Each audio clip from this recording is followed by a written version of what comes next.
One on there. People don't know, so I drop the catch though. I drop the catch, man. Yo, home for day and yeah, and check the chicken back up there. Let me see who I love chicken back. You don't know what I go on, you know, and I for quietly what. I go see who I check. You look and say who I love chicken back. This one, you know what I go on, you know. Alright. You see my ear, you see a chicken back a yell up, Missy Bram. This track, you might try this track way, you know. This track, you might try this track, go see what I go on. People not see what I go on from one day, you know. Alright, CBS there, I could see if she yell up, she yell up Pretty Punch, she yell up Missy Bram.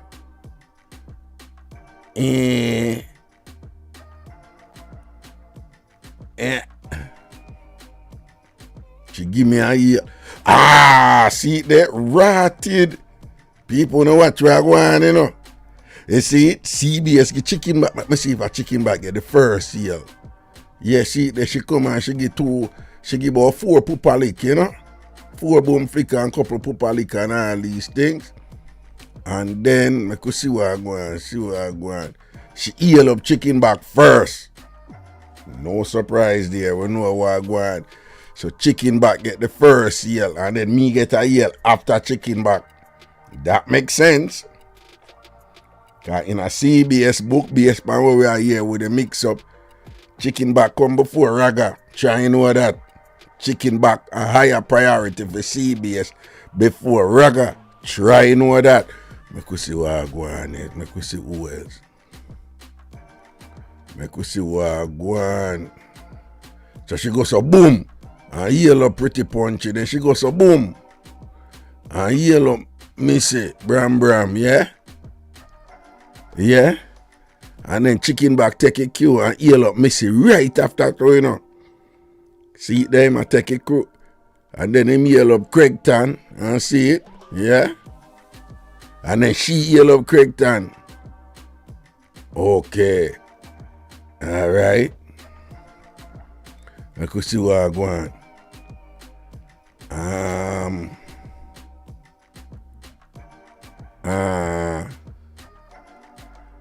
Yeah, I could see what I go on, you know. I read the play them in the people. Watch what I go on, you know. What? Alright, I could see what I go on.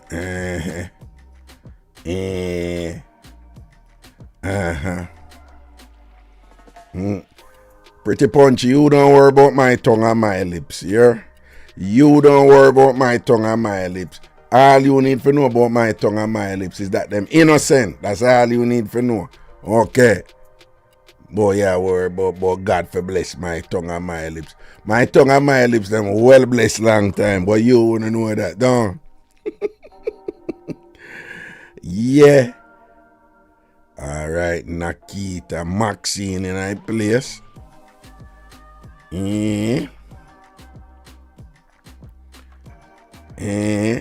Right, Kimon Harris, make them know here, Raga with a virgin mouth. What are some people, yeah? Alright, chicken back. Pretty punchy, leave me out of your precke. We are watch what go on from what day with a drama where you see that's why Sonny always get left in you so she late and thing. That's why CBS we always a broke her foot. That me I tell you. Well, and I really that CBS a broke her foot because from what me hear a CBS me ratted speak of the devil and she come look then a Sonny that jump in.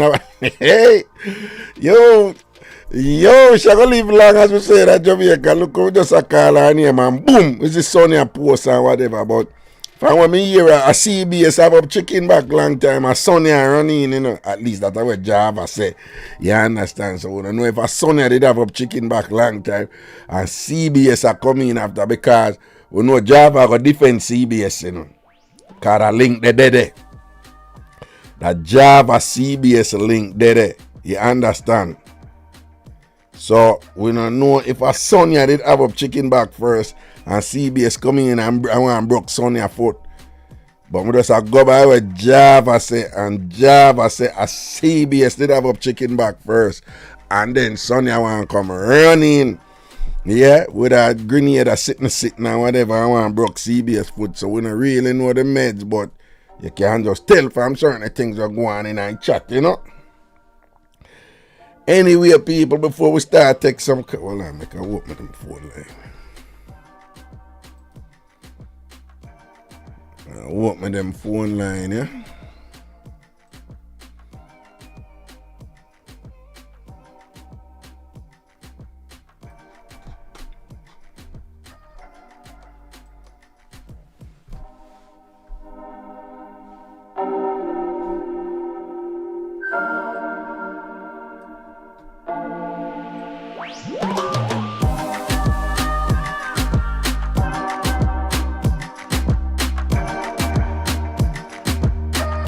Well, Maxine.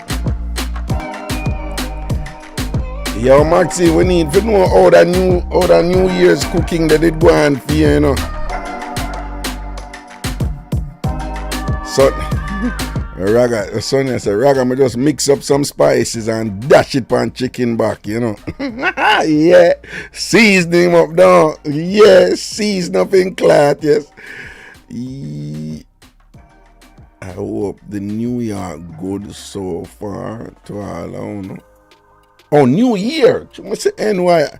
One to the woman in Nakita put NY. You know what I put NY and New York, the whole of a good thing. One to the woman there, man. All right. No, we have to give thanks to the new year, Just want to say bless up to everybody and thing. Happy New Year and thing. Bono no New Year's blessing to no sitting and thing. All right. Blessings and respect. I am broadcasting from my home, but right now, before we even get into the broadcast and thing, I just want big up Spector and Associates. All right.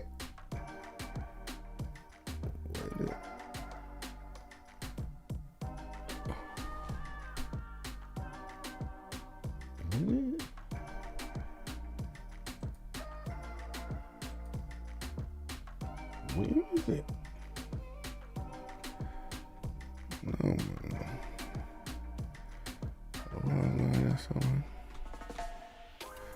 okay. Yeah, man, I just want, Cecile, big up yourself. Cecile, man, big up yourself. Happy New Year. Again, just before we start, I just want to remind you, I'm broadcasting from home, but the broadcast still comes to you courtesy of Spector and Associates, your serious injury attorneys. Spector and Associates, good like that. Have an incredible amount of resources, to help you and to make sure you get the money where you deserve, right? If, God forbid, you got in an accident, okay? Spector will be there for you, all right? We have a whole heap of resources for final insurance when, them might tell us that insurance not dead, whether I'm more coverage or them I said insurance not dead at all.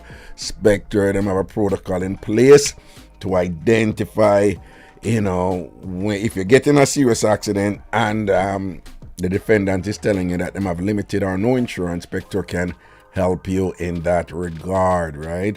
Remember when we were talking to attorney Saul, and he explained a situation where an insurance company was telling one of our clients that they only had $25,000 coverage, and through the investigative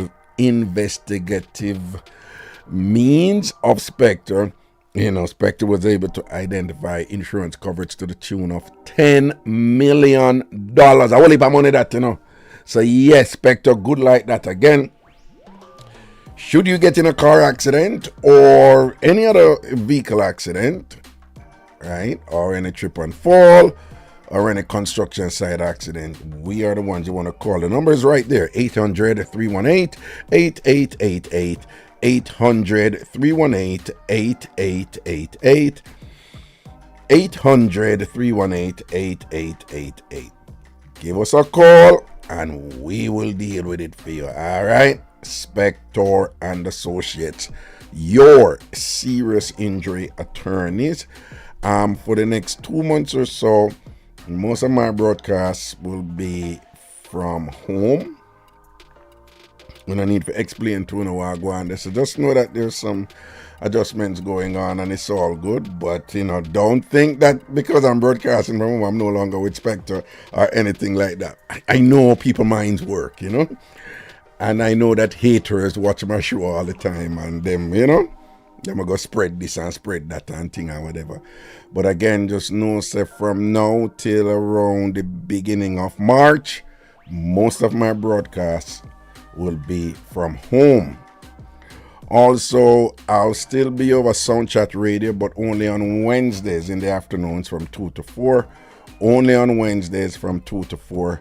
Over on Soundchat Radio, all right? So just giving us some updates. There are things happening on the back end. We don't need to go in all the details for them, but just so you know, there's little stuff going on and whatever, and we're making adjustments accordingly, all right? So again, Soundchat Radio only on Wednesdays from 2 to 4, and my other broadcasts, most of them will be from here, for the next 2 months or so, to the beginning of March. They'll be from my home. But again, I'm still at Spector and Associates, and they're still the sponsor for my show. And things is like when I'm home, be able to get for more and carry on more than it being at the office and thing, all right? So that is that part.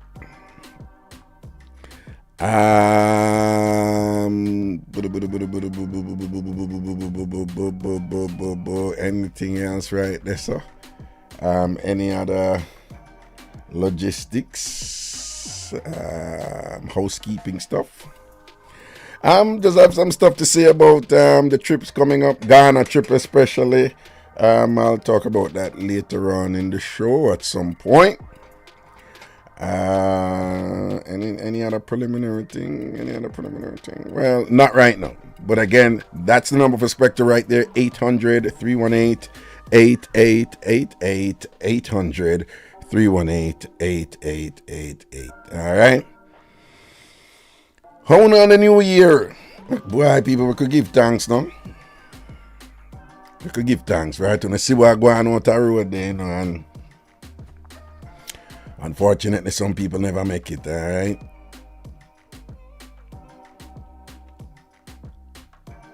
We're here.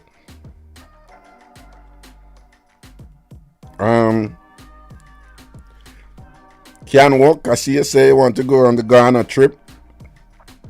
Listen, the interest is building already, you know. We've set out promotional material later and whatever.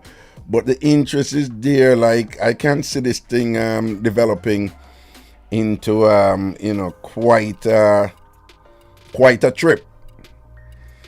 For those of you who are asking about cost, again, we have a tentative total for the trip right now, but let me tell you some important elements of that tentative total. It's not final yet. My suspicion, even though the total is not final, it's not going anywhere farther from that, from what I'm about to tell you.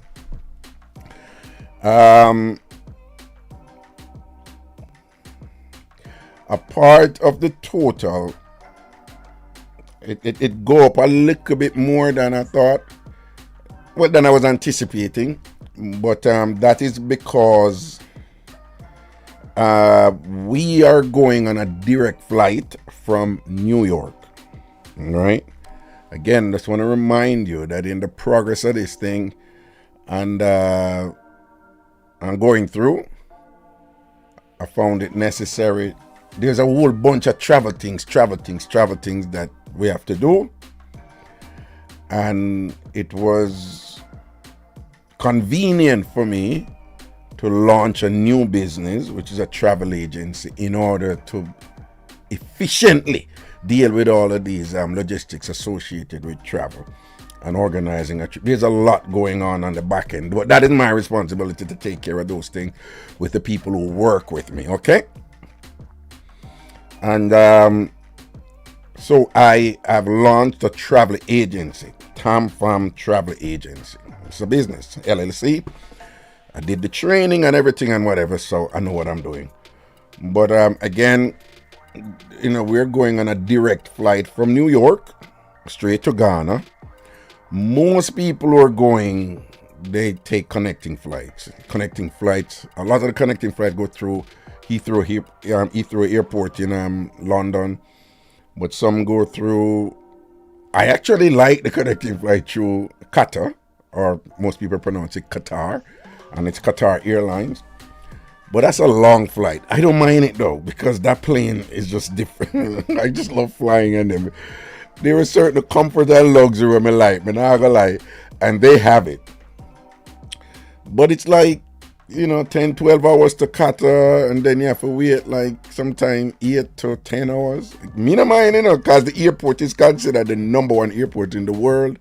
And then you have to do another 10 hours. And the way it works is like, you fly from New York, it's like you fly from New York all the way over to Qatar.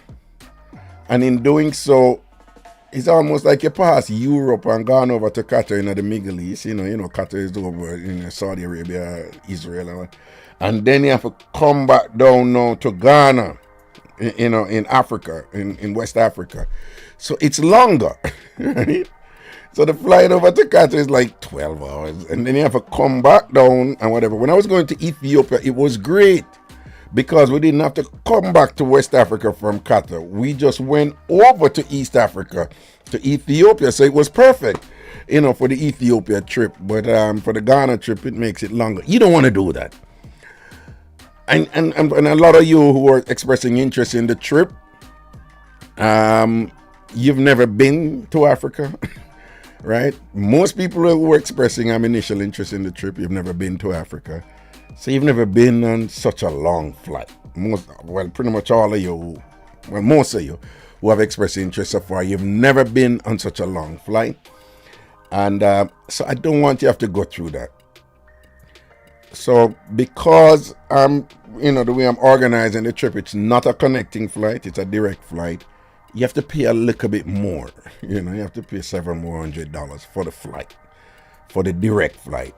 Delta knows it, so them charge. Airline is based on supply and demand and whatever, so they charge a little bit more, but it will be worth it. It will be worth it to just fly directly. It's more convenient, particularly when we're coming back on the 18th of September. When you're going, is because Ghana is 5 hours ahead, we're leaving on the 10th, but we're arriving on the 11th. But when we're coming back on the 18th, we're leaving on the 18th and we're arriving on the 18th. Because, when you're going, it's almost like you're adding 5 hours to the trip, which you're really not. It's just a time difference. So when you're coming, you're minusing 5 hours from the trip, which you're really not. But, it's just time difference. So that's convenient when you're coming back on the 18th and you reach your back on the 18th. That's cool. So right now, the trip, there's a lot going on. You'll be going to Cape Coast Castle. That is an experience I recommend all Jamaicans, if you can, just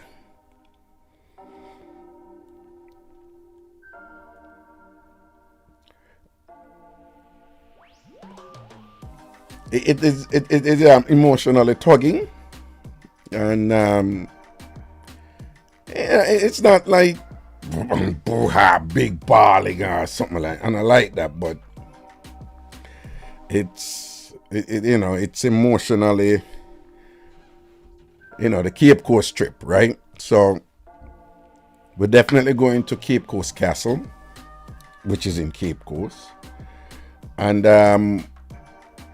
on Sunday the 15th, we're going to wake up early, and we're going to the what is called a day festival, which is in Kumasi. It's several hours from Accra, but I want you all to experience that, and that is going to be good because we're going to have to wake up early to reach over there. But that's the only day that we're going to have to wake up early, and but then we're driving across Ghana, and then you can see Ghana and interact with Ghanaians when we stop and all of that. So, this is the type of trip that, like, just being there and interacting with the people is just going to be so fulfilling, right? It's just going to be so fulfilling. And most of you who listen to me and watch me and whatever, you're not 16, 17, 18, 19, 20, so, you're of that mature dispensation where you can appreciate some relaxation, some fun, and then learning. I'm calling the trip the Ragashanti Ghana Learncation. Learncation, right? Vacation, learning. Trying to be creative here. All right. So it's a Ragashanti Ghana Learncation. So we're definitely going to Cape Coast Castle. And again, I think that is a pilgrimage that all Jamaicans should, if you can, experience, We're also going over to the International Arts, and that by itself is interesting, and you're going to appreciate Ghana's role in Pan-Africanism and the liberation of our peoples and people of our kind, and Jamaica. Like, Ghana was the first country to get independence from Britain, in the British Empire, and you'll appreciate who Kwame Nkrumah is, who is regarded as the father of Pan-Africanism, and So we're going to do that. Then, you can't go there and do some shopping. So we're going to carry a wish where you get the real Ghanaian, African things them for buy. So we're telling you, leave space down a suitcase. Because if you want the good shea butter, the good black soap, right? The real African print, them fabric, them. On I forgot leave space and all the thing for carry over the something of them. Because of course you're gonna do you're gonna get them at good prices and whatever. Of course that shopping is on you, that's separate money and thing like that. But so we have 2 shopping time. I have free time when I set for no one go, no just come talk to us and no one go so. So you have that. We're gonna go to a party, right? A nice safe party. You see how this Afrobeats thing I take over and whatever. They can see it in a real life. Yo, you see how we love dancing over here? Them love it too. And it's just, for me, like every country have a movement vocabulary. Every country has a movement vocabulary. And it was just amazing. Like, even now, some of the dancing when you see them do nowadays, you can't see the continuity from past dances. You see when them shift the body and thing and them shift. You remember log on and step on when I fight against nobody, but what does I say? You remember, and sweep, and them dances, you see how those movements are regurgitated in new dances. But even those movements are connected to what is referred to as a traditional Jamaican folk forms. Anybody know about revival and you know about trumping and him and you have the shifting of the weight and thing, or coming away you up on one back foot and thing and you travel and all.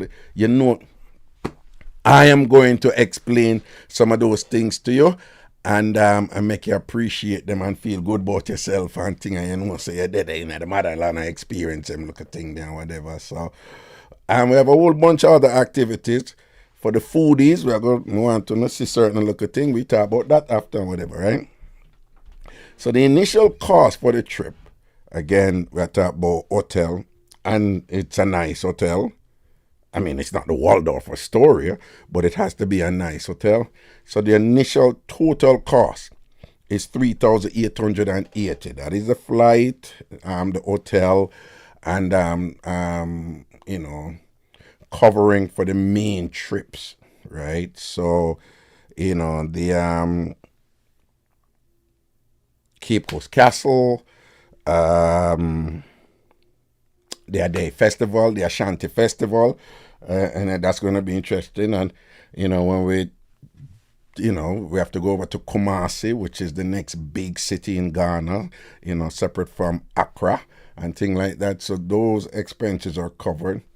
And right now that covers breakfast. But, I'm working on finalizing something to have lunch and dinner. I don't want to worry about, like, when I go for buy food or whatever. So I sort out that. So that's why I'm telling, like, the amount isn't final. It is at 3,880 total. But that may go up like a 20. I even may come down like a 20, depending on what happens with the further negotiations, right? We're going to have deadlines because the package is put together by the people that I'm working with. They need assurances, at a certain point before the deadline. So and that is in July. So we're going on September. But them want to know all who go and all want by early July. So there's going to be a first deadline for payment sometime in April. That is going to be about $2,000. And then I'm anticipating, another $1,000 payment. That's April, May, by early June, and then the balance by July, which is $880 something. $880. depending on what's going on, you'd be in contact with me, and for particular situations, and you can let me know what's going on. But that's the tentative total right now.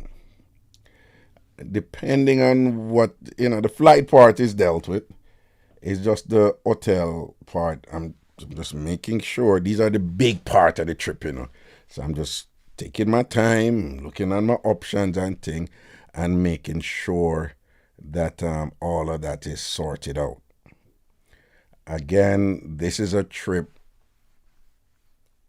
Out of all of my travels, and I've been everywhere. I have been everywhere. I've been in lots and lots of countries. And we give thanks. And none of all the countries I've been in, none have had an impact on me like Ghana. As a Jamaican person, And the many connections with Ghana is it's just amazing. And the parallels and the similarities and the things that when you experience them, you're like, there's certain aspects of your Jamaicanism that make sense, that you get it. And it's just being there and going through that is what makes it, it's almost like spiritual. And there's an intellectual component there too, where you understand things better and you learn so much more and all of that and thing. But again, just want to remind you, it's a learncation. So we're going to learn some stuff about ourselves, about our culture, about our heritage, about Ghana, about Africa. And that's a good thing. It's a learncation, right? So we're going to go to the beach, we're going to go party, and we're just going to go to like the market, and I'm going to listen to you, and some of you have been expressing to me some things that you want to do and whatever, and I'm very grateful for that because it's informing, who we need for call and whatever. I'm so excited about it in future trips. Because when I went there, I even went up into the mountains, right, to get, to see how shea butter is made, So I had to fly, it's a little plane, and you fly, go up in the mountains. I'm a brethren TT, and I'm into that type of stuff, Just go up in the mountains and you walk and whatever and things like that, and I learned a lot. People take a plane and we'll fly, go way up north. We come out of that plane and we get in a car. And the car drive one good distance, go up further. Then we come out of the car and we walk, go whatever. And when I walk through the forest, I go up. I see this beautifully constructed, what we would have called standpipe of Jamaica. It was really, you're in this kind of rustic rural area, So remember now, you leave I left the main city, Accra, and I'm up in the mountains and the forest. And then out to the blue is just this beautiful cement standpipe, this water system. So I was just like, whoa. They built it, I'm really impressed with this. And then my brethren TT said, oh, we didn't build it. And I said, so who built it? He said, read it. And then when I read it, China built it.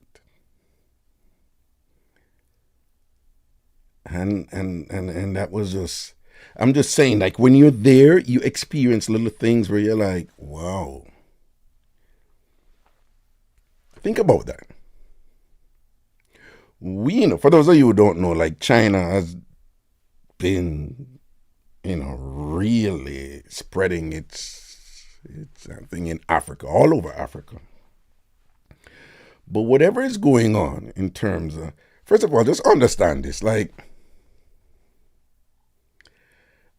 China now get up and go spend resources all over our continent for no reason. There has to be a strategic objective behind it. And whatever this strategic objective is, it has to be long term. There's a long game. 1 second. 1 second, people.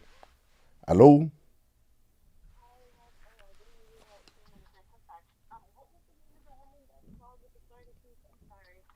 Huh?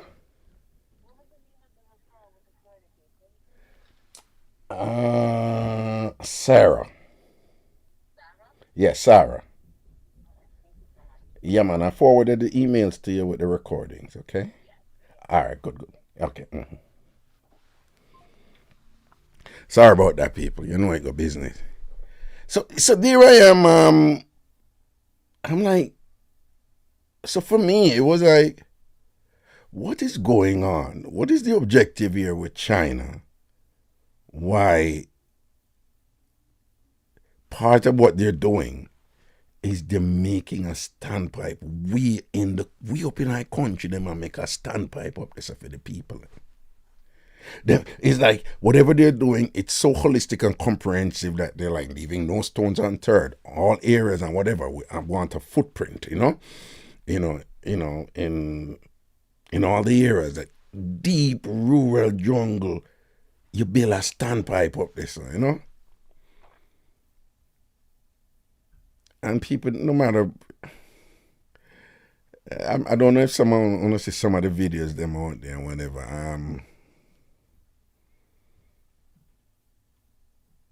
A lot of Chinese, they're not particularly fond of like Chinese. Man, I talk Chinese Jamaican, but a lot of people from China, whatever. We've seen the videos. They're not particularly fond of black people. And I've seen some really grotesque, awful stuff in China about Africans. Awful, like organized, like, 1920s, 18, so on, so things, and where the European and used to do with black people. There's some of that going on over there openly. And for those of you who are familiar with what's going on with what they say, like the Uyghurs in China, something like so, or whatever, which is a Muslim ethnic group, and their thing about religion and all of that, and then if you know that northern Ghana, where it borders with Burkina Faso, they have a lot of Muslim people, but it's not Muslim as or it, like the northern Arabs of Africa. It's their particular type of Muslim, which is more sub-Saharan Africa Muslim. And when you say the Chinese presence there, like deliberately there, and you have to wonder, like, what is the long game here, But it's stuff like that when you're there. You just start experiencing all these little things as a Jamaican. And I don't mean to disrespect anybody else, but like Caribbean people too, But as a Jamaican, like, you just feel it when you're there. You just see little things when you're there, and you experience little things when you're there that just is fulfilling, spiritually, intellectually, physically, and so forth. And then, yo, we're gonna tell this. I think I mentioned this before. Like me and my brother Jack, we always talk about this, and you know me, I'm a weird thinker. I'm a bit of a nerd, but that's all right. And I always say, yo, isn't it funny how black men, are so obsessed with that part of the woman's body.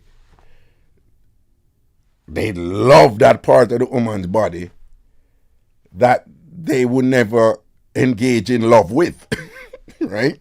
In fact, them burn it out, right? So me and Jack are reached there be like, that has got to be like the biggest contradiction, amongst with black man sexuality.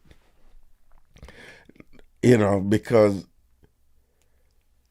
when you come to America, when I first came to America, it was just striking to me how obsessed with breasts American men were. They were like, "Oh, did you see the rack on her?" And it was all this thing about the rack, and they would like, like particularly white American men or whatever. They're really into breasts. They're really, really into breasts. So when I came to America, it was just such a big deal, and so much into breasts that the other part of the woman's body, like what them like and what we like. They like. There's a particular thing with them like. But then we grew up in Jamaica, where it's all about the bottom, big bottom woman, and really, like and it's not just Jamaica; it's the Caribbean, it's African Americans. You see what's going on with BBL, right? The main thing with BBL is the bottom, right? Yeah, breast too is there, and tummy tuck, but the main thing is the bottom, And when you go Ghana, well, when I was there, I went like 4 times, right? And when you see how women are shaped over there, of course you have women who don't have big bottom. But when me tell you it's a big bottom, like proper big bottom, ice up, table bottom, like when we're being disgusting men, I would say, yo, look on that table back here, yo, the man have a table, Them women have them bottom now. When you go Ghana, you see that something with them, man. I tell you, I know nothing normal over there. Come on. So there was just, I'm just saying, there are all these things you experience, and it kind of makes sense. Like, so it come from. There's this image of the black woman shaped in a particular way that is considered attractive, and it's very much there in Ghana, more so, right? Like, I've seen thousands of women in Ghana. It's just a natural thing. Them don't need a BBL and them something there, but for them it's not. I don't know what it is now. But for them it's just this natural thing, and they too appreciate that. But for them it's an organic thing. It's an everyday thing. It's not something to create. It's already there, and they're into it too. And they too, like Jamaicans, them have that something they too, where it's just like, yo, them love the bottom, but then them burn out the bottom, yo, the bottom thing, whatever, but and it's there too. But for somebody like me, when I sit down there, I listen to you them, because I was in a studio over there one time, and we hear them go on and whatever, and just hearing that duality and the inherent contradiction in what they're saying, them a big it up right this and then them burn it to it, and then big it right and then burn it to right this and all them something. Even those things are interesting. And I'm sure when you guys go, you're going to see your own thing. You're going to raise things to me and say, Raga, what you think about so and so? I'll be like, damn, I never think about that thing. Pan them route taxi and them transportation. Hundreds of them, they have the Jamaican flag on it. But most of them don't even know it's a Jamaican flag. I kid you not. That part I'm gonna figure out yet. Right? Is there all these taxis and these cars and whatever, them have there's a thing there to have the Jamaican flag on the back of the vehicle. I ask a couple of them, like, I'm curious, what's that? You put that on, and they're like, oh no, that's just cool. You just put it on and it's cool. That's it. And they're like, yeah, it's good to have that on your car. Do you know what it is? No, it's just like decoration. It's a Jamaican flag, like nothing ambiguous. It's just straight up the Jamaican flag. Why that is, I don't know. I don't know what it is. Other things I found interesting, when you talk about church, Christian church, when you talk about Christian church, them for them think different over there, And again, there was a time when people, in case you didn't know, Jamaica had the most churches per capita. That's just a fancy economic scientific way of saying. Given the area or the country and how much space is in the country and how many churches are in that space relative to other countries with how many churches they have in their space, we have more churches in our space than anybody else, right? So I want you to understand it. It doesn't mean we have more churches than the United States. It's not the amount. It's the amount you have in relation to how much space you have. And there was a time when, and I don't know if it is still the case, but Jamaica had the record for the most churches per capita. Like, we were just into church. And I think the same and will truth for Ramparoom too, And when I go Ghana, it's the same. Them's a church over there, man. And Christianity is huge. But then when you know that Accra is in southern Ghana and that is where, the metropolis is and all these things and whatever. But when you go in the north, it's more Muslim, But down in church is a big deal. Big deal. Right? And they're very uncompromising and focused on that. And it was when I was there, and I see some intellectuals, and they're into churches too, and I'm like, and I did that thing where I'm like, yeah, colonizer, didn't they bring that there? And them just calmly look for me and think. Them say, no, man, what you know as Christianity from the colonizer? That was started in Africa. So while I'm in Ghana, somebody at them told me about it in a museum over in Ethiopia. But even when I was in Ghana, they were like, no, Christianity started in Ethiopia. It started in Africa. And they were explaining to me how Constantine and whatever, how they replicated the creation stories from Africa and the rituals and all this stuff and things like that. And if you look on the scholarship of Dr. Ben Joe, what's his name is, whatever, him just all the evidence there, like that we're accustomed to in the Bible, that he was just showing you where they're all in Africa, like thousands of years before, and things like that. So for me, those things were fulfilling, And I wish I had time to study more of those things and learn more. But when I go to Ghana, and I don't want people to be upset or anything, but I've been to 2 African countries, Ghana and Ethiopia, and I like Ghana better, right? I feel a connection with Ghana that I don't feel with Ethiopia, But I did not stay in Ethiopia as long as I stayed in Ghana. I went to Ethiopia once, and when I went to Ethiopia, I didn't go all over Ethiopia. I was in Addis Ababa, and I went to Shashamane, right?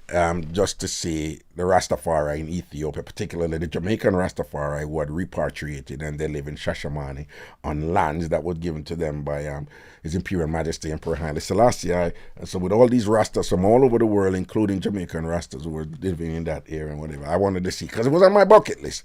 But there's just so much more in Ethiopia. But, but I just feel a connection with Ghana. I feel a connection with Ghana that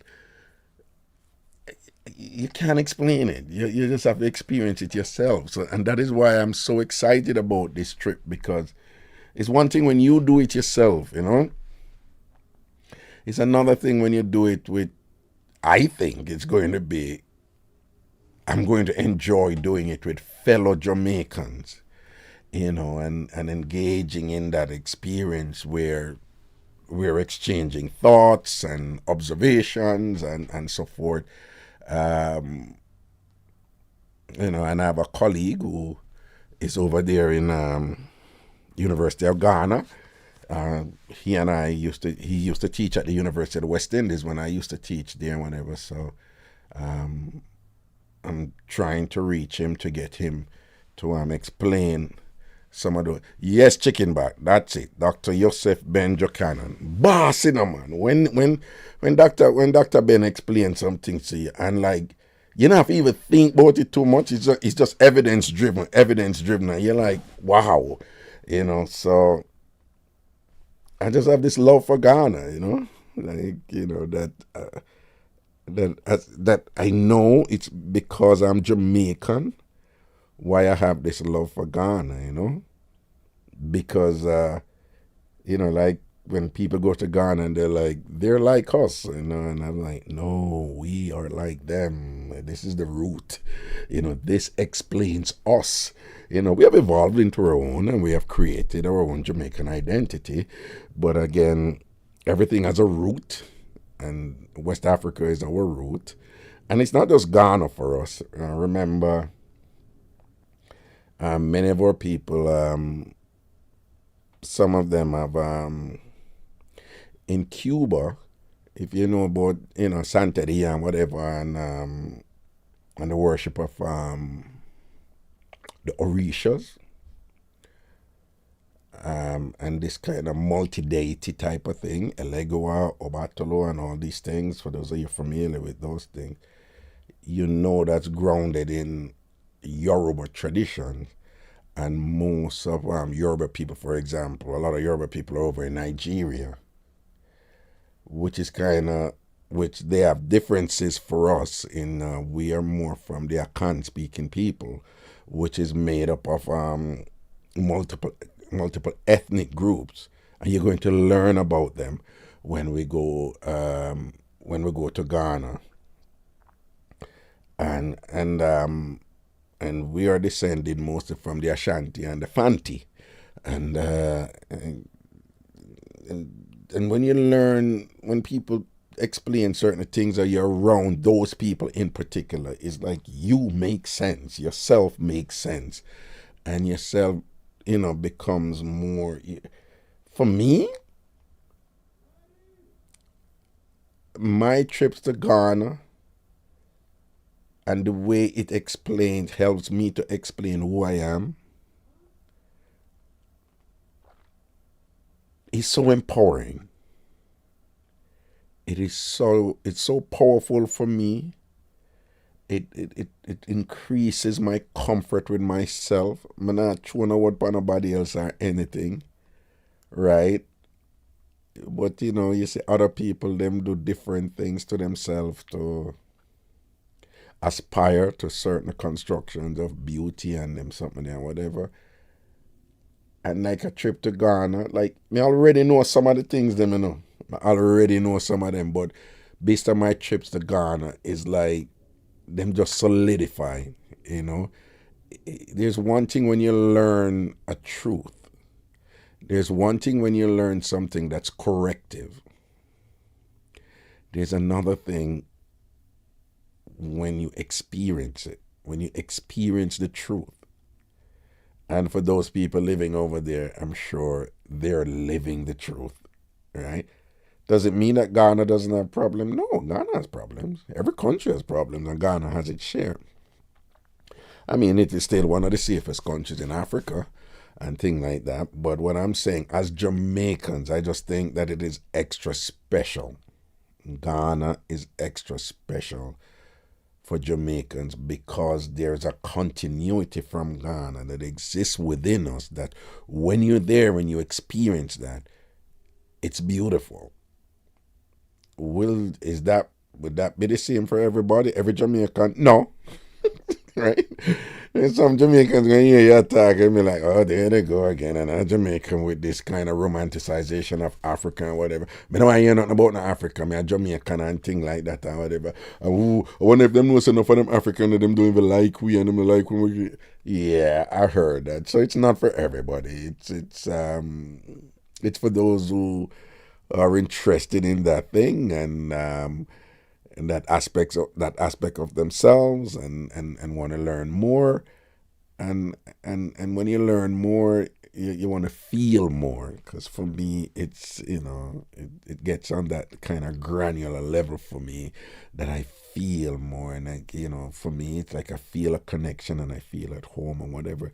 Now that may sound kind of wishy-washy to somebody else, or kind of whatever. That's fine. If they don't get it, they don't get it. It's what works for me, and it's what works for people who think like me similarly, and so forth. So, it's one of those things. But I just think that it's one of those experiences that any Jamaican who can afford it and do it, they should.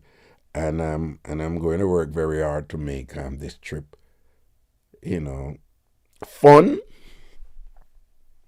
and engaging and relaxing too, and so forth. But at the same time, meaningful, intellectually, spiritually, and culturally. Again, meaningful, intellectually, like the knowledge and reasoning about this, that. Spiritually, that kind of psychic connection that exists in every human being. When you feel somebody, people call it connection or bond or whatever. You have that element too. And then culturally, right? The obvious and not obvious, unconscious rules, regulations, and standards that we use collectively to influence and govern our conduct, our behavior, and the way we see the world. You go to Ghana and that makes sense. You go to Ghana and then being Jamaican starts to it just heighten that understanding of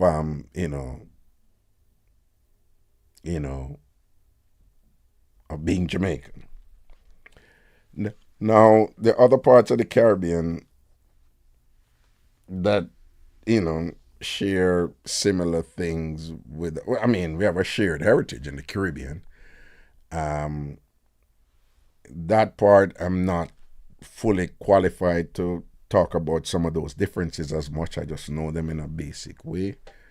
But we have that shared experience, all the way down to the northern part of South America, Salvador Bahia in Brazil, the east coast of Costa Rica, and definitely in Guyana. Come up to Trinidad or the Eastern Caribbean, come right over. Again, we have profound differences, but we also have similarities. And most of those differences are based on the European colonial power that prevailed. And there's a whole bunch of stuff, but the four major European powers that have their culture still existing in the Caribbean. The British, of course, the Spanish, the French, and the Dutch. And the Portuguese in Brazil. But in the Caribbean, it's mostly the British, the Spanish, the French, and the Dutch. So the British, fairly obvious, is what we refer to as the English-speaking Caribbean nations.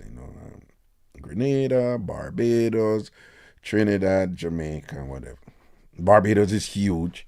For those of you who don't know, Barbados was where the creme de la creme of the British Empire stayed in the Caribbean. It wasn't Jamaica. Right? Like the really bright people and the super rich and the aristocracy. It was Brazil. And then you have the Spanish. Jamaica started under the Spanish, right? So our capital was Spanish Town. And we have all these rivers with Spanish names. We have all these places with Spanish names. Save the Sea, Savlamar, Rio Bueno, Rio Grande, Ocho Rios. So the Spanish influence is there, but again, the British kicked them out in 1655. And Jamaica is, we're grounded in that British ethos. Okay? And then you have the French, Martinique, Guadeloupe, and so forth. And you have the Spanish, Cuba is really big for them. And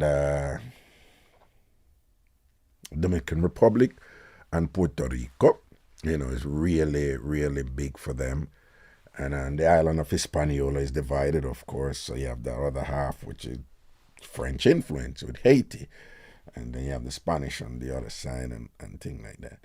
So we have, and then you have the Dutch, which is referred to as the ABC Island, small but still there, and thing, with the main island being the Aruba. But then you have Bonaire, and then you have Curacao. So you have Aruba and Curacao, pretty well known, and thing, but Dutch influence there. And the Dutch influence goes down into, again, in the northern part of South America, for those of you know about Suriname and those countries and things like that. But so we have cultural differences grounded in history, unfortunately, based on these imperialist colonizers and things like that. But then, despite those differences, we have a commonality of our ancestors existing in slavery then. And if you look at some of our rituals, for example, you see those similarities. They're different, but they're similar, right? So when carnival are going on in all these countries, you see similarities, in the carnival, but there are differences. And it's just an exciting world of, for systematic inquiry, or just like a personal exploration to learn more about yourself, right? And I'm just saying that for Jamaicans, like Ghana is it. You want to go to Ghana and learn more there. I'm one of those people who are like, I would love Ghanaian citizenship, but I just want to do it for romantic, nostalgic reasons. That there has to be a practical component to it too. But a couple people have said that they would love to learn more about the relocation program, or what they call the come back home program over in Ghana. So I'm sourcing a qualified individual to share that with us and thing. And it would be a brief presentation so that you know what the protocol is for those who would be interested in doing so. All right. So looking forward to that. Again, we'll be leaving on September 10th, and we're getting there on September 11th. And we'll be there until September 18th. So y'all may want to start doing your local planning from now, and organizing and getting your time, your vacation time, if you know you're going to go. All right. And again, right now, the tentative total, and it's not going to diverge much from that, but it's $3,880 total, right? And that will involve, again, part of why that go up is because, I'm sounding redundant, but I just want to make it clear. We're going to have a direct flight from New York there. Somebody who is coming, she said she's pretty much definitely coming, but she said she wanted to fly on the plane with us from New York. So she's like, no, I want to fly from Florida and come up and fly on the plane with us. So again, I'm organizing that for her. But she had the option to fly from Florida if she wanted, because I just want what is most convenient, for you. And my job is to try and make it, as stress-free as possible. Again, and then again, what doesn't stress me may end up stress you. And as I explained before, most of you have never had a long-haul flight. That can be crazy. But then I'll explain to you how you deal with those and so forth, and what to look for, so it's not much of a surprise to you and stressful for you. I know how to help you to alleviate that. Okay.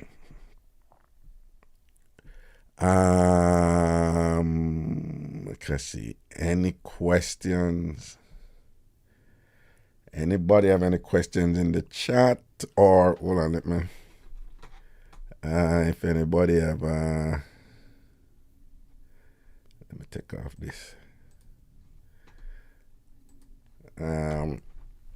As the show go on, if anybody have any question regarding Ghana, let me know. But again, by a date to be set in early April,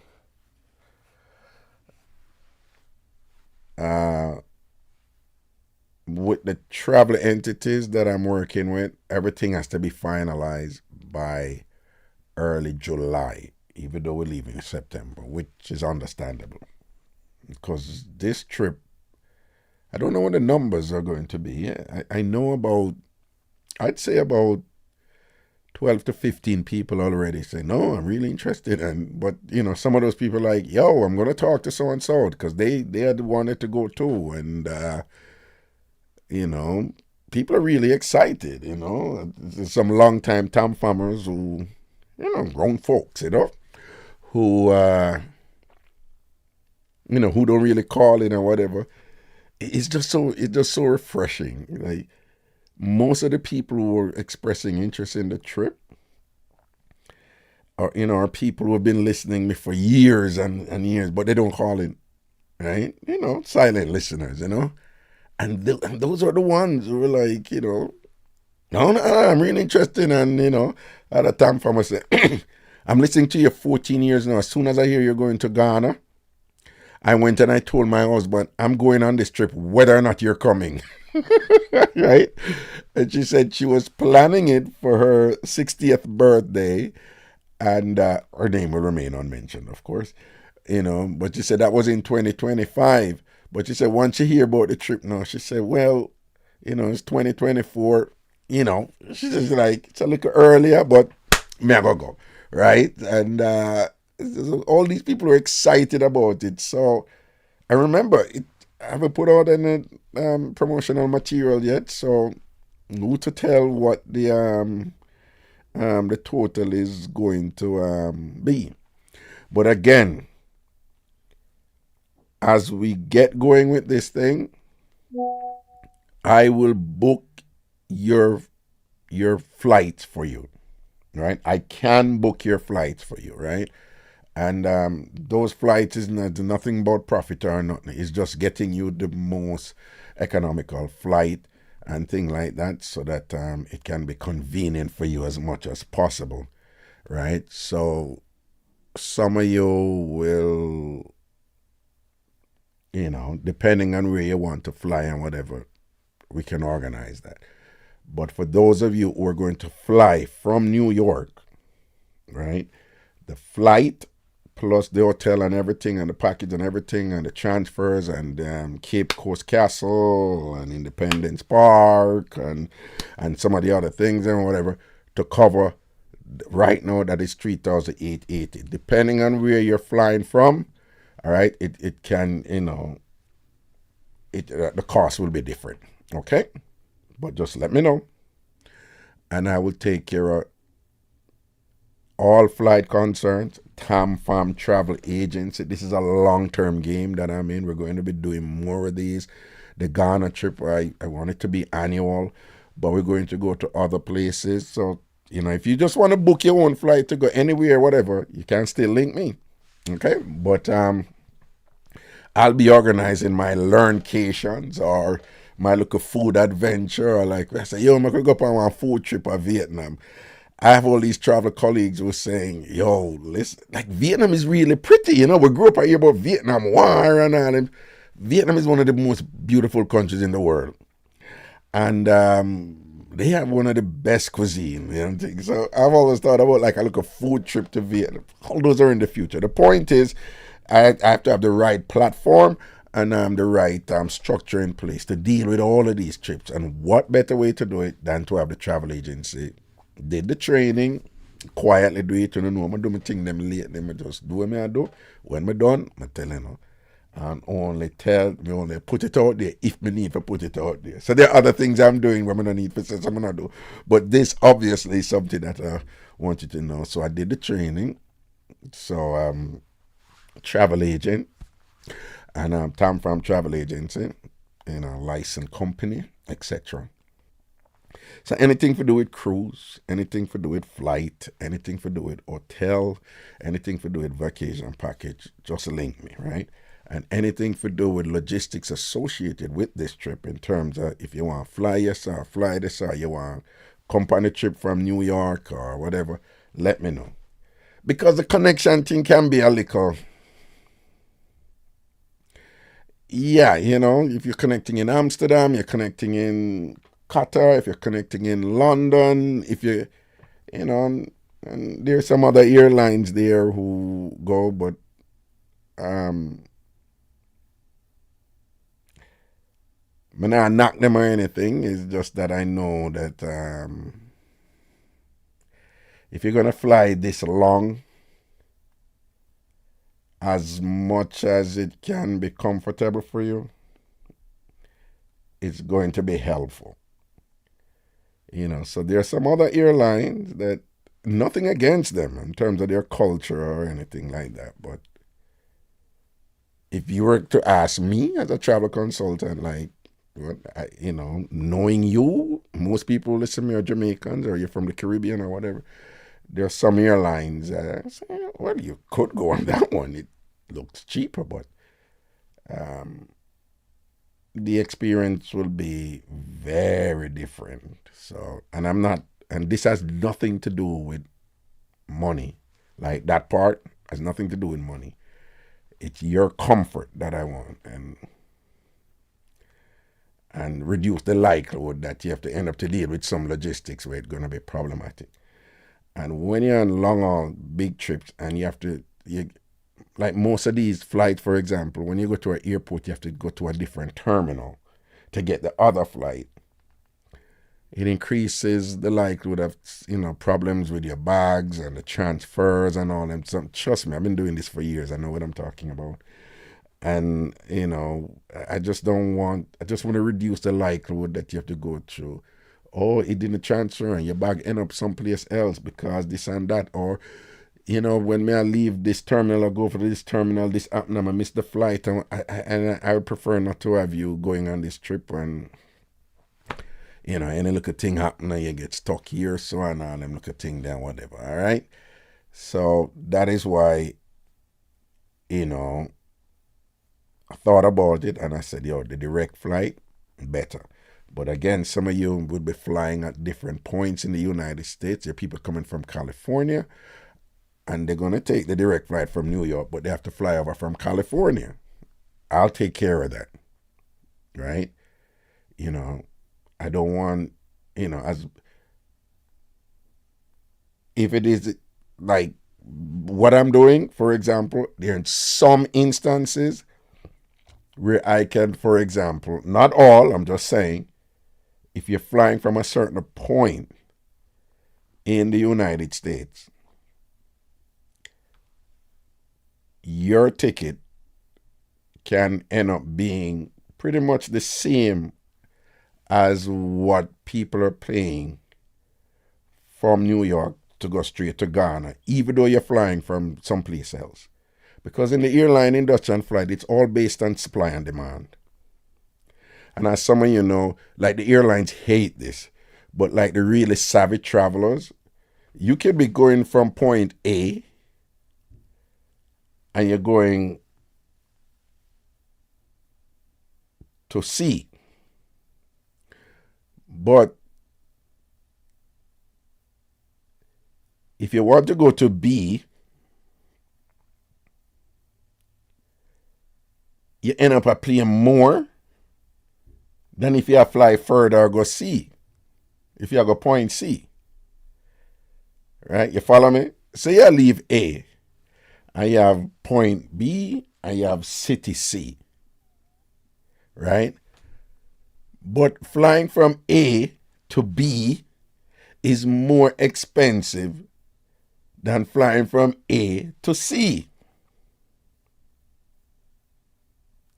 So what some travelers do, they buy a ticket from A to C, and when the plane stop at B, them come off and then pay way less than what airlines hate that. Right? They have a term for it too. I forgot the term. They hate that. I'm just giving it. So that is not what I'm talking about, no. But can work. It's demand. It's where, and it's not just demand. It's how many other airlines are flying from there, and it's all kind of stuff going on. But well, let me give you an example though.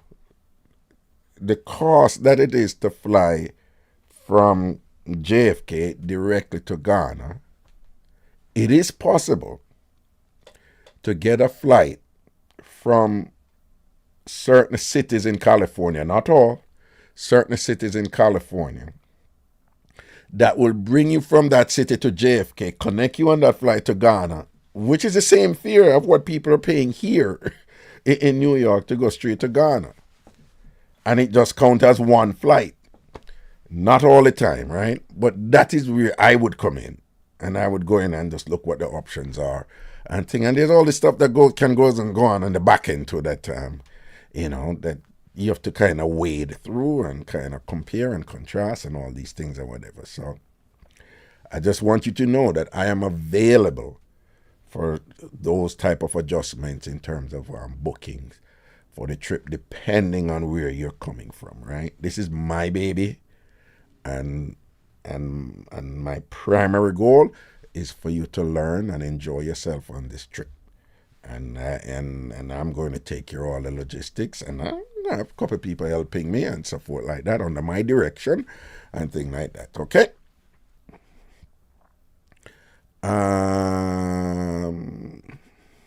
Okay. Let me see.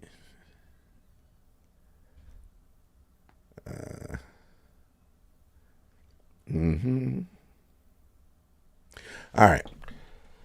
People, want to hear about this thing with this woman named Melissa Silvera, right? Me tell you about it, Jen. She was married to a man named Joyland Silvera, who was, I think it was a PNP, NP, I think. So she died in Jamaica. And the initial reports were that she died in her sleep.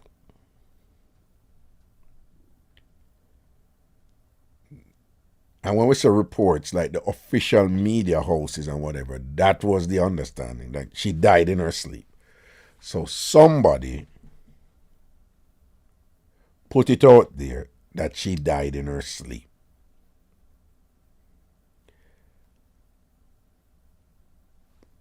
When people dead, we all know that there are certain steps that the law requires you to go through, Later, it was reported that they found gunshots in her. I think 3. So after she was reported to have died in her sleep, and that narrative was accepted out there in public, she died in her sleep, and, people affiliated with her accepted it that she died in her sleep. Apparently, there were others who were saying, no, she could not have died in her sleep. Cut long story short, they did some autopsy. The coroner did their thing or whatever, and then find 3 shots in her. That she was shot 3 times. And then them change it now to a homicide investigation.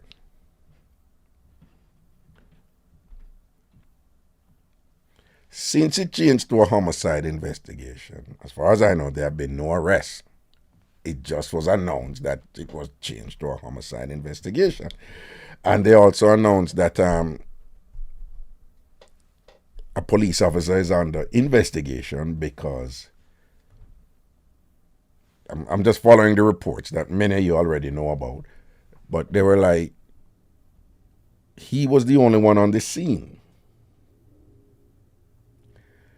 So he was called to the scene. And apparently he did not call anybody else. Well, he did not call who he was supposed to call in order to do the thing the right way. So what they're essentially saying, we have to investigate him because protocols were not adhered to. And he seems to have been complicit in it. But remember, he's not female wife and a female. He was called. So anybody who's reasoning out this thing or saying, well, that would suggest that he was deliberately called. And if some type of chicanery had occurred, some sort of generalship had occurred, or some sort of evil had occurred, or cover up occurred, it would appear that he was called to be instrumental in, whether to lead or to direct or to be pivotal in, the cover up, if there was a cover up. So this whole thing is just kind of like evolving, turning out to be yet another instance where Jamaica, and its corruption and things like that. But let's be clear here. Indications are that somebody was murdered. Indications are that a woman was murdered. And from what we learned so far, they found her they found her dead in her home. And that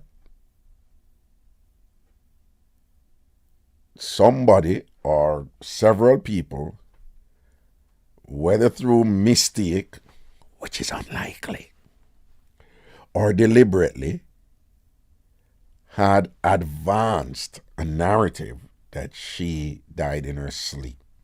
So there was some sort of effort, whether singularly or collectively, designed to be deceptive about the actual cause of death for Melissa Silvera. That is no doubt now, that either one person or more than one person put together a thing to trick the crowd. Now, if they did that, then they have something for hide.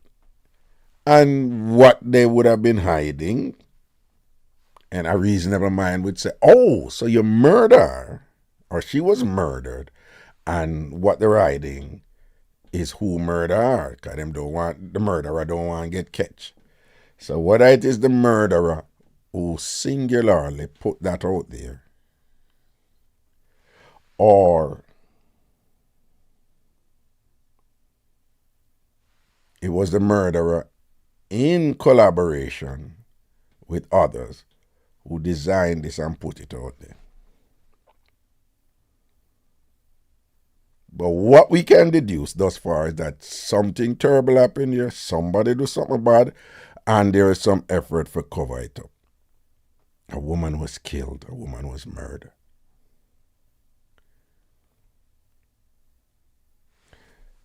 Yesterday, the streets of Jamaica, I don't know how me talk about certain things. So the streets linked me and I said, yo, you know, here what I go on. Come get them call you all the while, you know.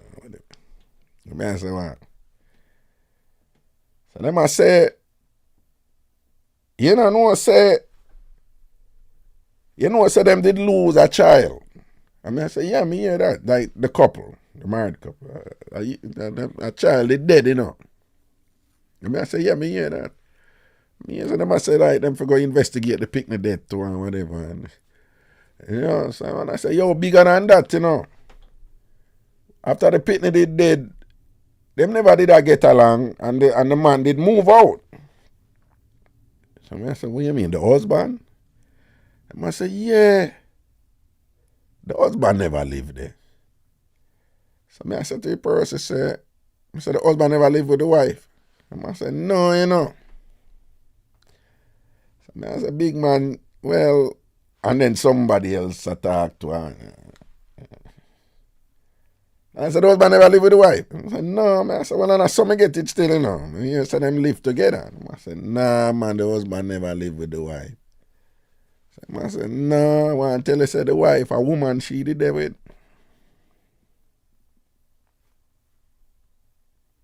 He said, what? Yeah, man, a woman she did there with. And, you know, say, I wanna feel him pick when I feel him pick they must have call him and say them find the mother dead. Cause him never did it. And then I must say I saw him rush go over there. And when him rush go over there, I saw him find her dead. But the woman when she did there with, them this is she and that woman they together not too long before she did. And I'm like,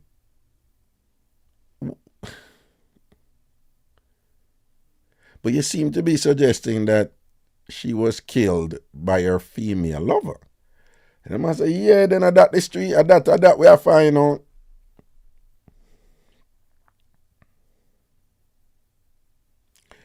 So people, a couple of things.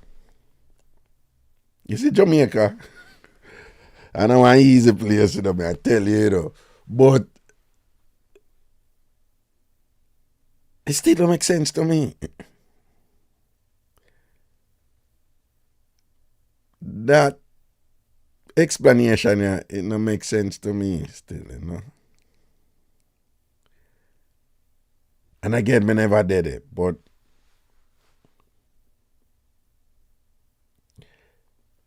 the reason why me not really embrace this alternative explanation way forward, it still no explain how the conclusion they come for reach that she dead in her sleep and how that conclusion was put out there. Now, me not say me know everything. I don't. I wasn't there or whatever. Me just saying in public and whatever. But when me I say, if that is true, and then the husband come over there and thing like that,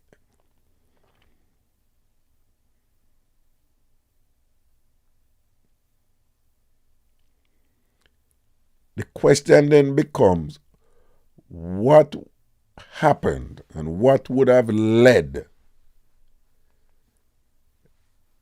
from the husband coming over there? What would have led them or led that narrative to have come out that she dead in her sleep? It's common sense. Anybody come, she dead? Then oh, she dead. Then from there, so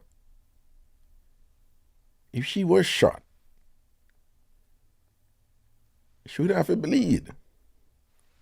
If you never seen no blood, then whoever shot would have to cover it up and set it away when the blood not sure. And how long would that have happened for the setup there for go on when the blood now come out?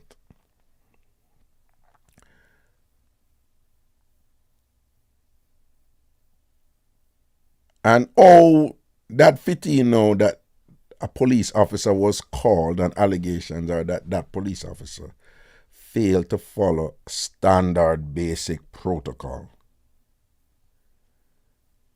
Because from what we understand, I don't know, that the police officer, the party we don't know, but the police officer was called by the husband. That is what the street has said. So if that police officer come and never follow protocol, right? If the husband was called and the husband come over and him never know nothing about this and same way, and him go time we go call a police officer who come and never follow protocol, why would the husband do that? Why would the husband call a police who came over and according to the street, the police engage in some, way to put it now, the police never follow protocol, but in a way where he's now under investigation for same cover it up. So why, if that turns out to be true, what would have motivated him to cover up something where the person who called him never involved in it? That don't make no sense. And what I think might be happening here is Jamaicans are very savvy and clever. Jamaica is a Nancy country, and a Nancy is a trickster. And I wouldn't be surprised if what is going on here is there's some sort of organized effort to muddy the waters. I would not be surprised if there is something happened, right? Because there was some effort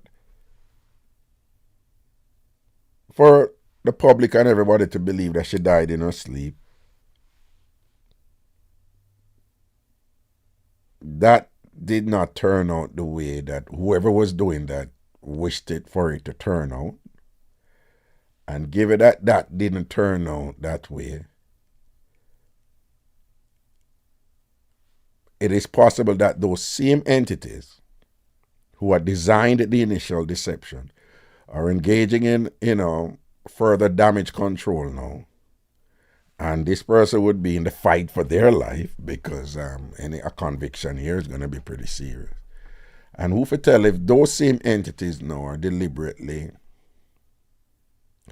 obfuscating, muddying, muddy the waters and create all kind of confusion now.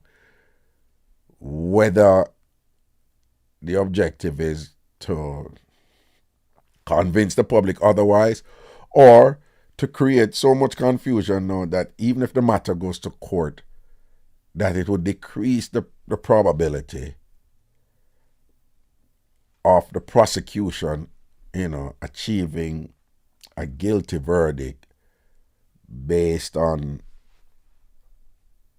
a beyond doubt production of evidence, right? Remember now when to obtain a murder conviction, the prosecution is burdened with proving beyond a shadow of a doubt that this person is guilty, right? And but if the thing is muddied and clouded and it's going to be difficult to convince a jury of 12 that that this person did it. This person and this person can only do it, and it is clear. So but something is going on there because so this additional narrative, even though my brethren say ray, this additional narrative, I'm not convinced. It is not compelling to me. It has a lot of gaping holes in it, right? It don't make sense. Even if allegedly the husband never know nothing about it, and the only reason him end up there is because one of them children call him and him come over there.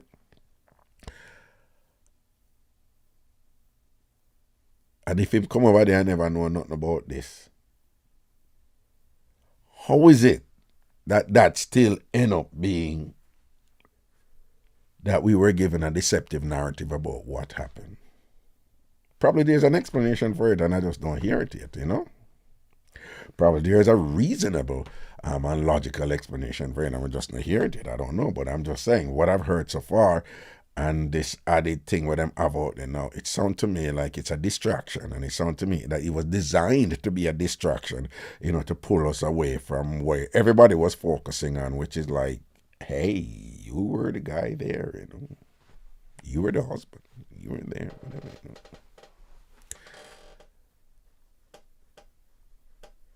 And this thing I know where, she was killed by her lesbian lover. I'm not saying nothing no go somewhere, just I said based on the evidence presented so far, it's not convincing. It's very loose actually. There's nothing even elegant about this alternate narrative where you're like, whoa, this sounds pretty tight. Everything gelled together in a way where this could be true. No, it's not even close to me. But that is Jamaica for you.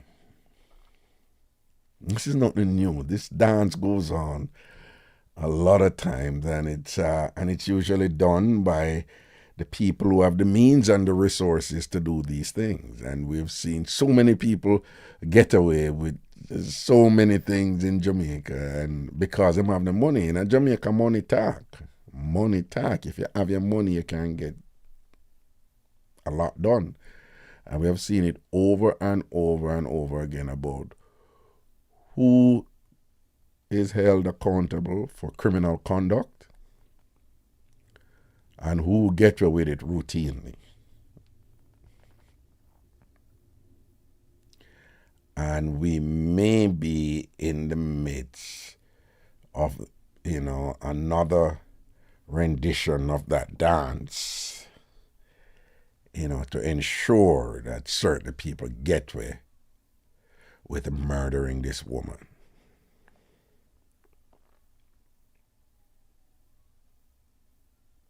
And well, it might be a desperation thing. Somebody else may involve, because with them, something we never really know the fullness of it, but all we can be sure right now is that somebody killed that woman and did a try cover it up by giving us a narrative that she dead in her sleep. That we're sure about right now. And the question is, who did it? So when you hear all them something come on, my suggestion to you, don't be distracted. When you hear a thing or whatever, one, just say where the evidence will support that. Or you know that goes on, right? Remember, a big thing in the courts is to, in criminal law,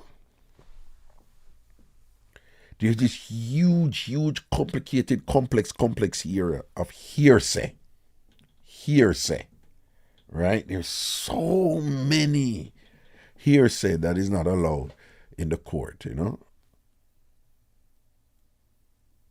a lot. So don't be distracted by hearsay, right? Pay attention to evidence. So if somebody say, your first thing is like, so what the evidence to support that? How you know that is so? Yeah, said this happened and that, but all you know. And that is when you hear people that say things like, nah, somebody tell me and a person then not tell lie. The person then have nothing for gain out of this. That's why I know when you hear people that say that, don't listen to them. Don't be convinced by that. That's a common thing. That's the thing when them say or whatever. And all that which are police and him involved in the investigation and him know. So where's the evidence? Where's the evidence to support it, right? And then after that, too, if them tell you something, just start think about it and say, all right, let me see if this makes sense. So yes, is our lover, female lover, killer? Okay, who is this female lover? Do you know who this female lover is? Was the female? Do we have evidence of the female lover being in there? How you know it's the female lover killer? Right? Did they retrieve the shots, and they can attribute those gunshots to a firearm owned on record owned by the female lover and thing? Ask these questions. And then, so when you say a child call the father, okay. So when the father go over there, then was it the father then who determined that she died in her sleep? And why would the father do that if she eventually it proved that she didn't die in her sleep? Who decided that she died in her sleep? Was the father involved in pushing this narrative? And if he was involved in pushing this narrative, why was he pushing the narrative then?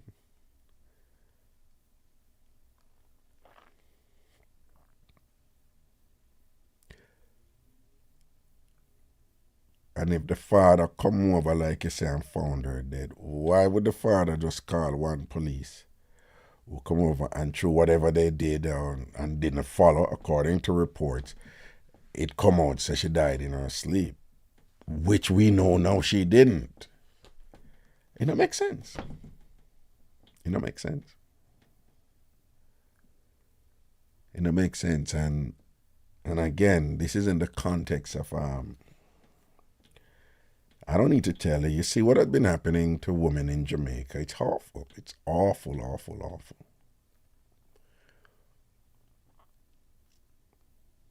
A lot of murders and killings and whatever, and it's just there's been somewhat of an uptick in the last several years now, you know.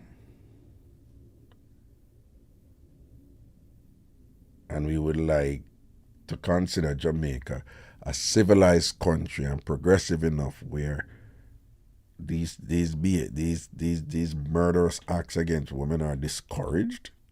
And I'm not saying women life more valuable than men. I'm just saying in this particular type of domestic issues where we have seen over and over again where they're discouraged. And also, if it is done, that the perpetrators, irrespective of your social standing, how much money or influence or where your family or your skin color, whatever, you're held accountable for killing women.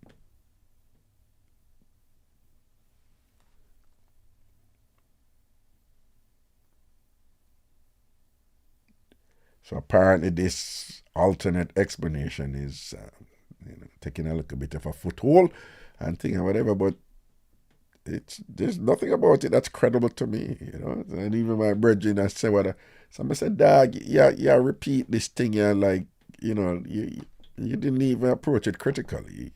It sounds to me like you never think about it. You just hear a little mix up part to it and you're there now and tell me about it. But you don't even think about it. Because if you think about it, there's nothing credible about it. It's like it's easily debunked, you know. You don't even have to engage in any significant reasoning and struggle and grapple with this element and that element. It's almost stupid to me. But you just repeat it as if it's true. Because there's a salacious element to it, you know, lesbian lover and all these things. And it's like, yeah. Somebody I try to give him the thing, right? And this is one of them things that we'll go and watch. All right? We're going to open the phone line right now. Want to see it? If you're in the United States or Canada, 585-596-0606. 585-596-0606. 585-596-0606. If you are outside of the United States or Canada and you want to call in, you want to use a WhatsApp because that is free.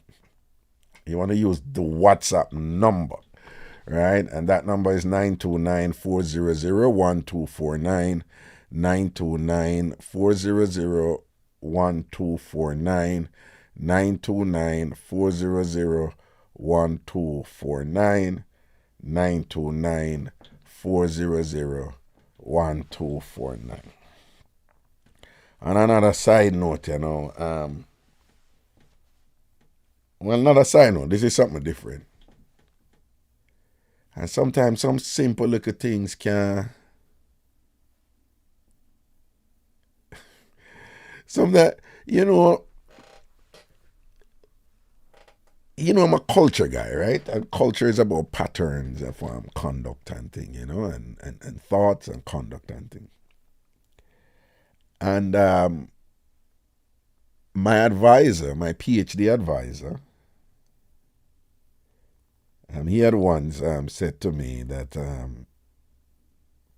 one of the things I appreciate about me is that I don't look on the study of culture that it has to be this kind of sophisticated things and whatever. Him saying, you just have this thing that you him said, like, I want you to think like this, right? But you're already thinking like this, that that culture is in the simple things that we do, that we believe and that we do. It's in those simple things, right? And his thing was, you just have an appetite for that. Are you really good at seeing these things and whatever? Like simple things that, like somebody with a PhD or a social scientist wouldn't think like, oh, I need to study that or whatever. So you're really into those things. And I'm like, yeah, you're right. My advisor, I no longer deal with him. After the George Floyd murder, he came out and revealed himself in certain ways. I was just like, done with him, cut you off. But at the time, though, He was just like, no, you have a knack for this, you know? You have a knack for just seeing value, like in terms of academic, inquiry, you know, as an anthropologist. He's an anthropologist, and of course, I got my PhD in anthropology. So you're really good at that. That it didn't have to be like this sophisticated analysis of ethnicity and da da da da whatever. See, the simple things, there's a simple thing. So this couple are together, and they've been together for a while, and now them just start live together. And the man have a problem with a woman asleep without underwear.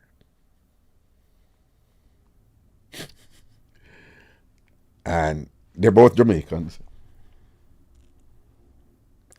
And they're both in their 40s. But apparently, and let me give you a cultural context for this. There was a time in Jamaica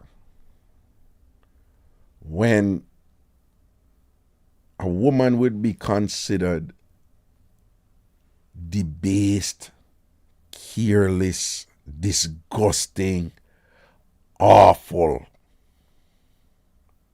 if she don't wear underwear. This was just standard in Jamaica for a while. Like when I was a kid, like if you ever hear some woman wear underwear, she was the worst of the worst. People you have to make, if you think I like me, I tell, ask, Missy Bram and them people. Like, she don't wear panty? What? Not only that, it was considered ungodly. It was considered like an insult to the, to Christian precepts, It's like a level of slackness where women were just viewed as the worst of the worst. Now, over years, that has changed. But, as with a bunch of other things, several Jamaicans are still old school with them thing. And, I've touched on a bunch of these things over the years because I find them interesting and fascinating. I almost find them entertaining. And so here is this man now. I don't know him background or anything. I'm just assuming, though, that he was raised in that context, that Jamaican cultural context where women are viewed in that way, like, And Mrs. said me only hear me name. Well, you weren't listening, but it's a big deal for him now. So when I asked the question, I was like, so yeah, them just live together, so them never sleep over together before, and apparently, when they had, even though they were living together, when they had sleepover before, she always wear underwear. But she's been sleeping without underwear for a long time. But it's just that during the phase when them a date and them there, but them never there, them never live together. It's like them time there, she always wear underwear when she asleep. No, and this is when she asleep, This is not like she not wear underwear when she go out to come on a year apart there. I mean, probably not gonna lose him damn mind if she go she should do that or whatever. Which again is a big deal for enough Jamaicans, But this man, she wear 90, or whatever, or she wear big shirt, she said, big t-shirt. But and it's not every night she do it.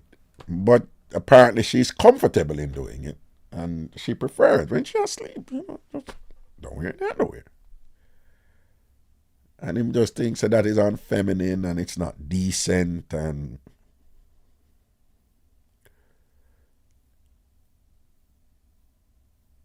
oh, say say it's not decent, whatever. And apparently it is an issue now. Like him a prayer different now. Like him I said, well, I've never know I saw yesterday.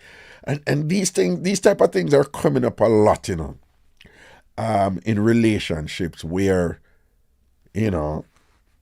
see me and come live with me are two different something, but there is a clash of customs going on out there right now in relationships, right? With a whole heap of different something.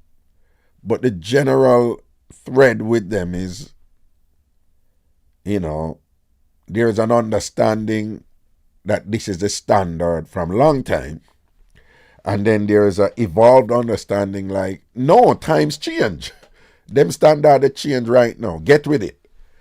And whatever it is, whatever the conduct is or the practices or the behavior is, people are experiencing clashes in relationship along those lines, right?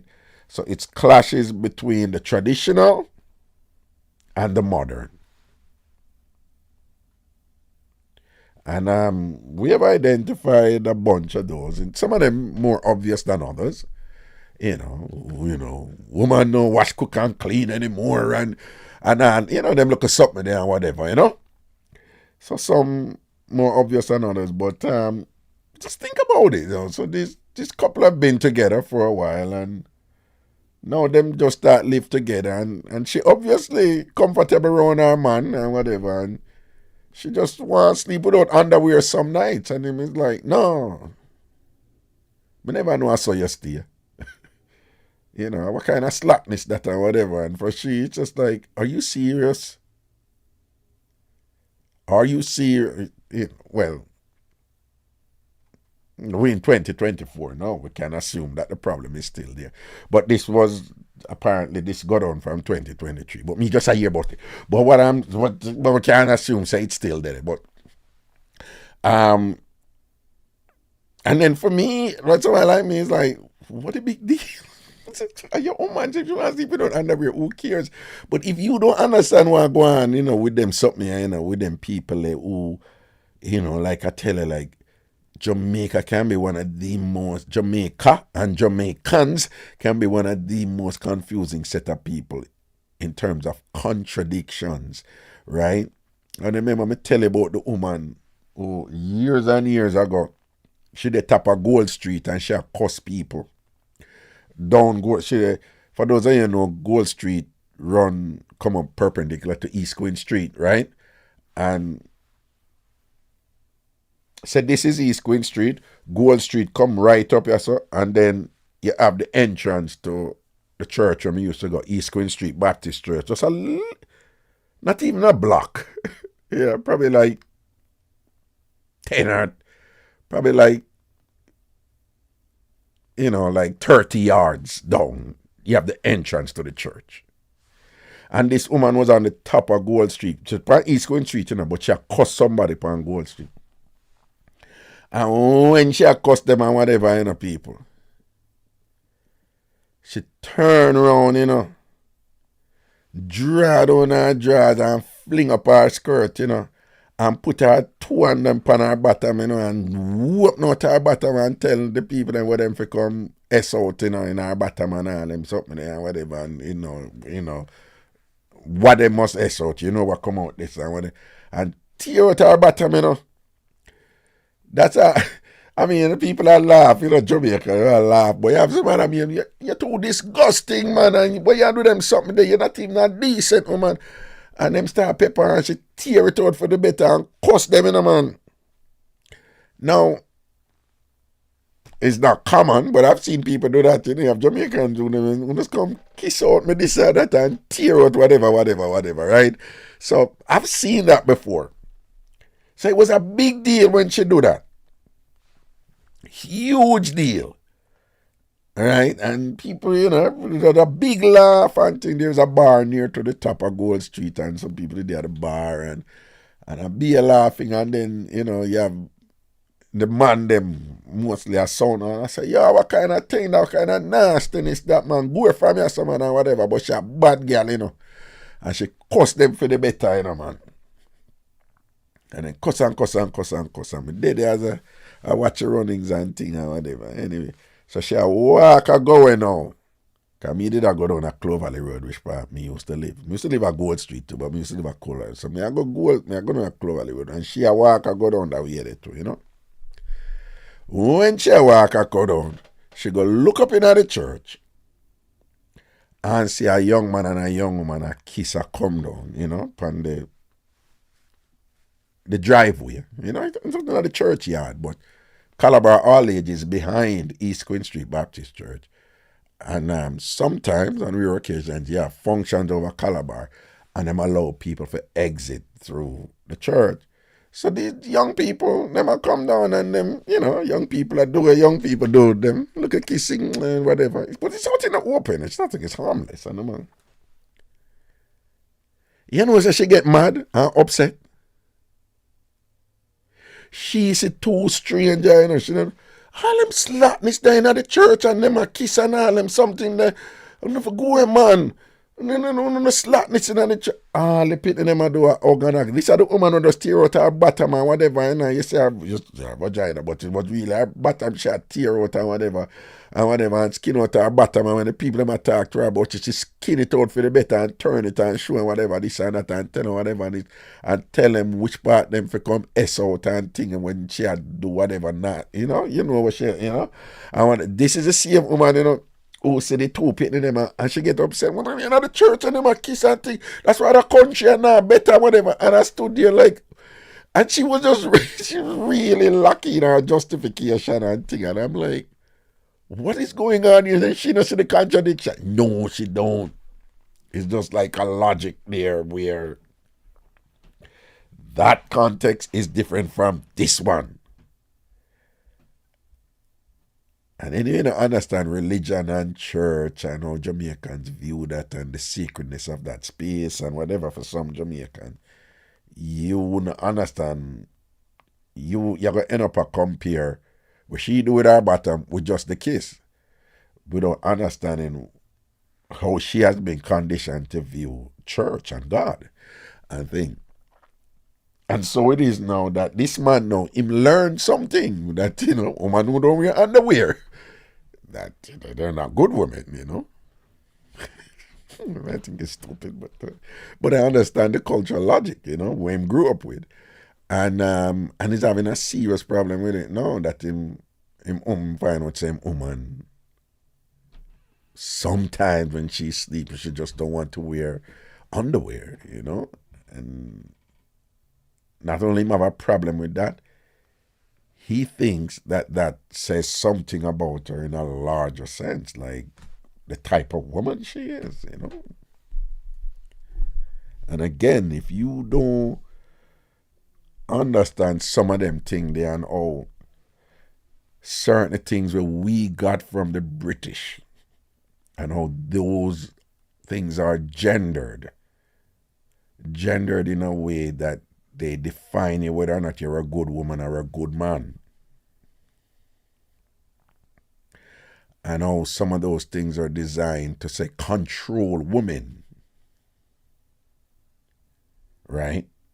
They are designed to control women, but people don't think like that. People just born in our system and you come see this rule and then follow the rule, and they don't question, like, you know, where's the source of this rule and what is the purpose of this rule? People don't do that. They just follow the rule, you know.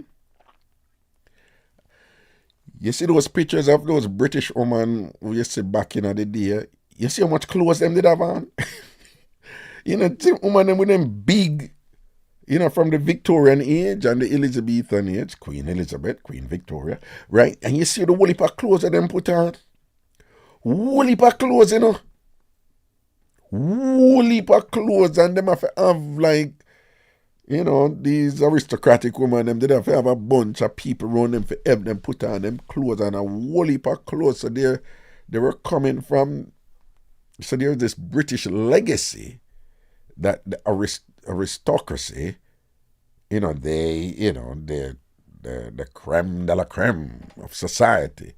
You know, they were like really into all this makeup and these elaborate hairdo and a whole heap of clothes. You saw you see those pictures. Even some movies have it right now with some huge elaborate clothes. So the idea was that woman must cover up, cover up, cover up, cover up, cover up, cover up.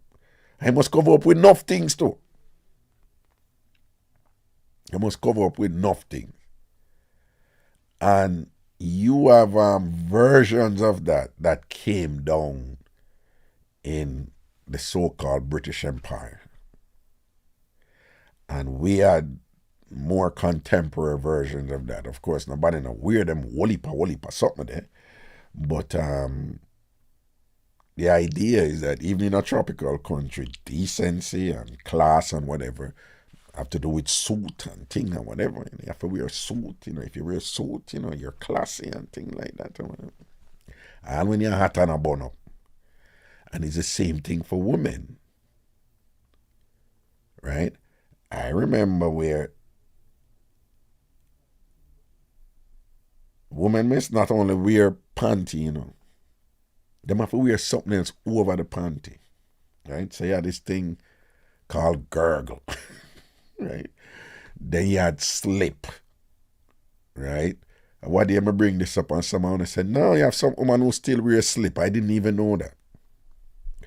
For those of you young people who don't know what slip is, it's oh Lord, Jamaican woman, how you describe slip? It's like a sheer. It's a sheer, usually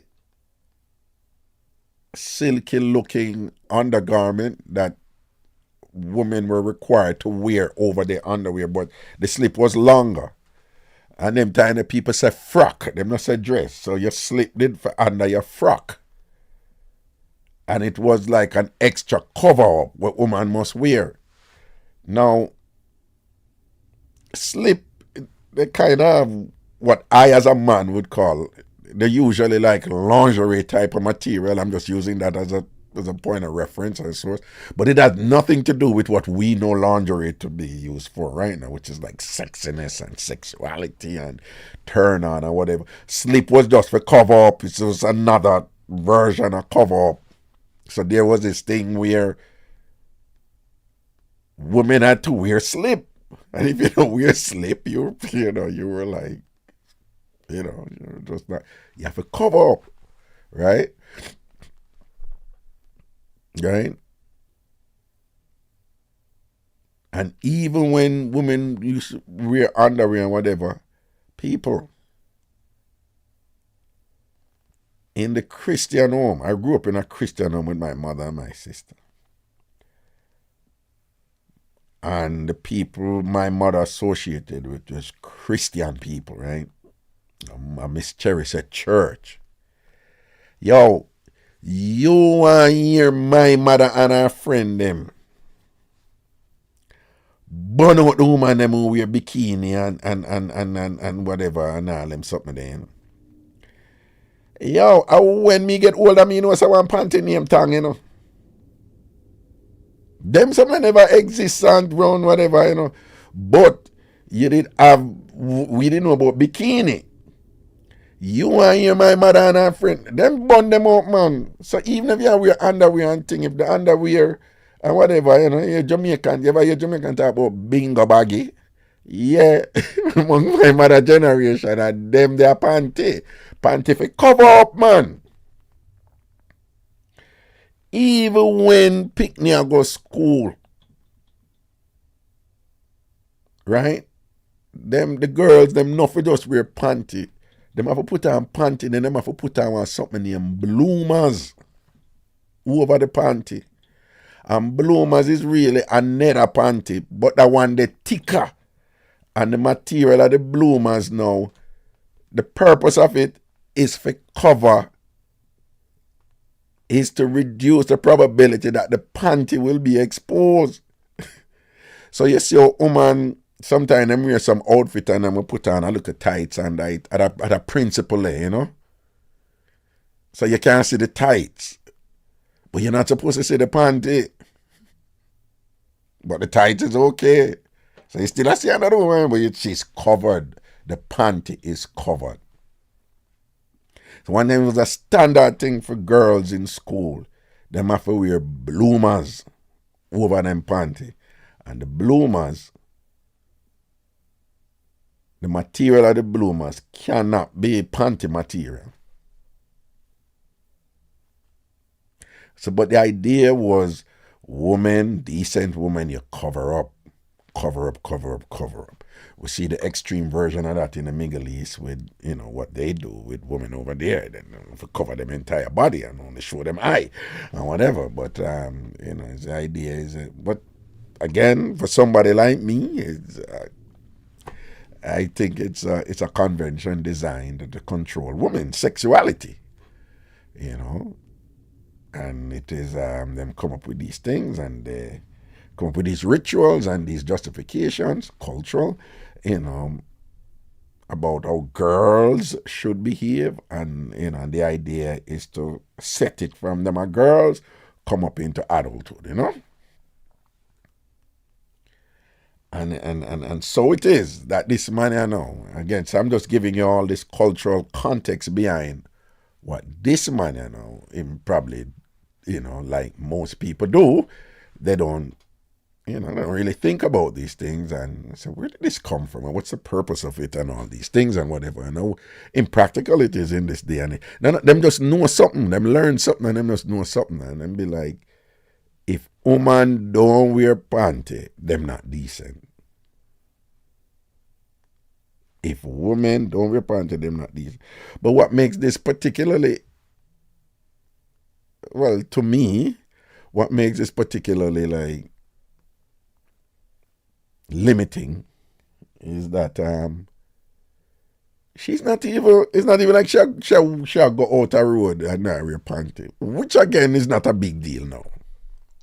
Well, and I would be interesting to hear, and if you don't feel like, give me a call and tell me if you don't feel, say, who still believes, say, if woman don't wear panty, like, there's something wrong about that. No, give me a call and let me know. If you believe, say, if women don't wear panty, something wrong about them. By the way, the same thing applies to men, right? Them call it boy bat, right? But it is more, the consequences are harsher for women and things, but for men it's a big deal too. On the men's side, if you never wear brief, you're gay. Yeah, if you don't wear brief, you're gay. If you don't wear brief or underpants, you're gay. That was the understanding. Like, you don't need when most Jamaicans, don't ask me where this came from, okay? I'm just tell you one of them things that we grew up with. When we grew up, we were told, and I don't know where this came from, but this was religious. This was institutionalized across the board. Never leave your home without first drinking something hot, and second, making sure you have on clean underwear. It was just this thing, men and women. And the clean underwear part, their thing was, if you drop down a road and them have a tent and whatever, it's just the worst. If in doing so, them go see you have tear drawers or tear brief or dirty this or dirty whatever or whatever. It was just the worst of the worst. Why Jamaicans were preoccupied with that in terms of if you drop down a road and whatever. I don't know. I know it has something to do with our British heritage or whatever. Right? So, but that was a thing where we grew up with, It's like, don't leave your house if you don't drink a hot cup of tea. It was tea. It was, because, again, the British got this from, the Asians, this thing with tea. And then it became a big thing in Britain about tea. And then they brought it to us. And then tea became a big thing in Jamaica. Right?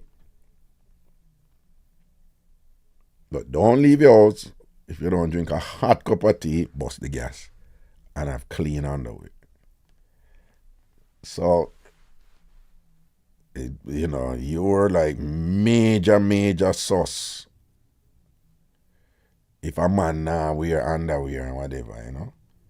It is such a big deal that I better you wear a dirty brief or a dirty underpants than no underpants at all. It's a big no. And a lot of men, a lot of Jamaican men still think that way. In fact, I would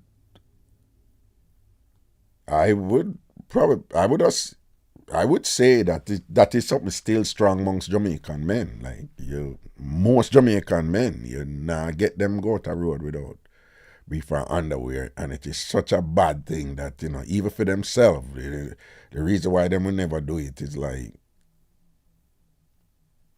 it gone in this identity dimension. What it's about you.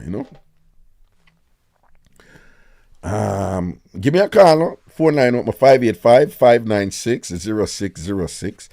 585-596-0606. The number is right there on the screen.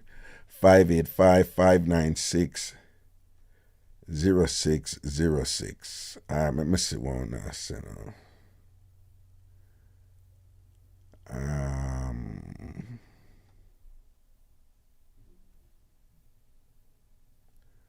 Only thing you know Raga was.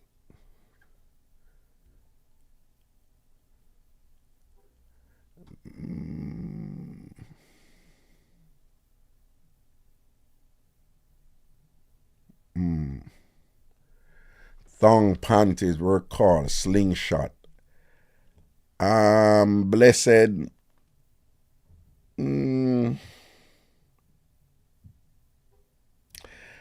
Yeah.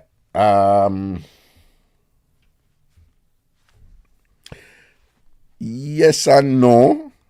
And you're a woman, so you probably know more about this than me. But slingshot was when we grew up, slingshot was a panty that were cut across the woman bottom, like halfway or 3/4 way up, In working class community.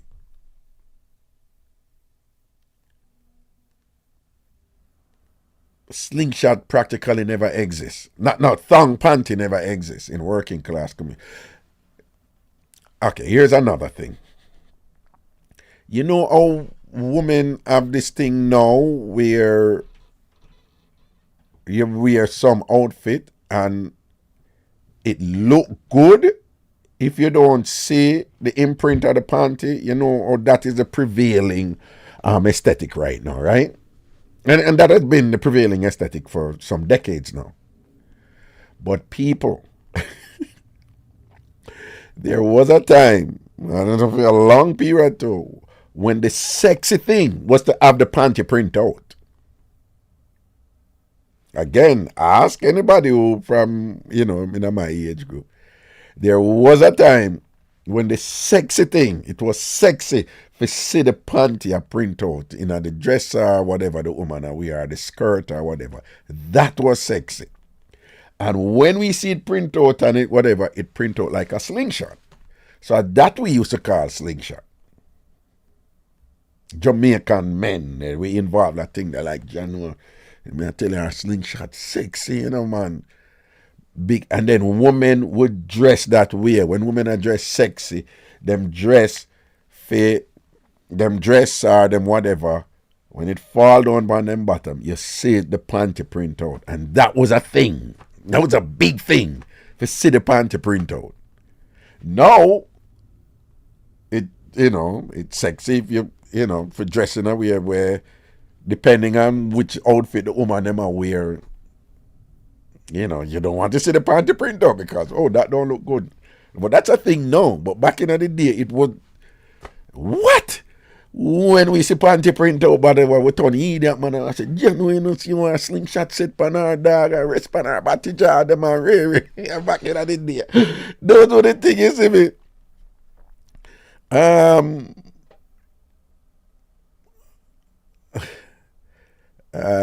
See, the Christina said, "My buy seamless, but sorry, I'm not going out without underwear. Half, whole, but never none. Kim wants a panty must wear." These are Jamaican women. You hear them? You hear me, I tell you?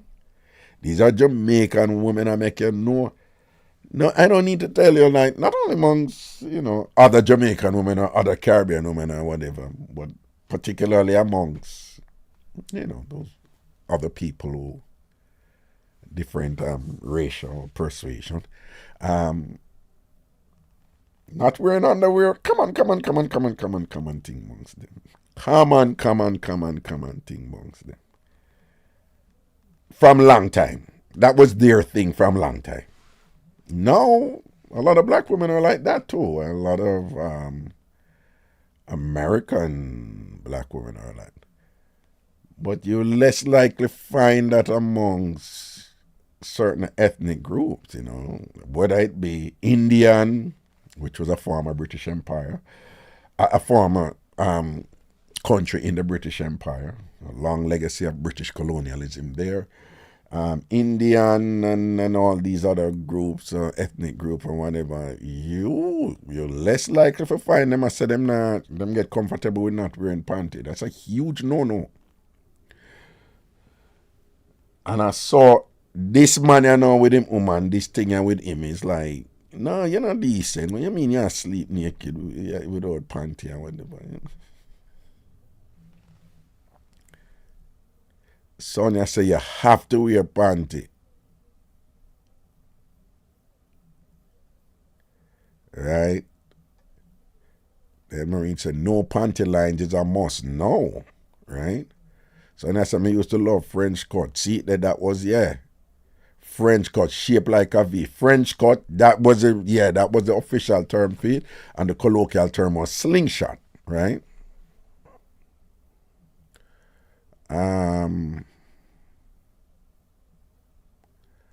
Okay.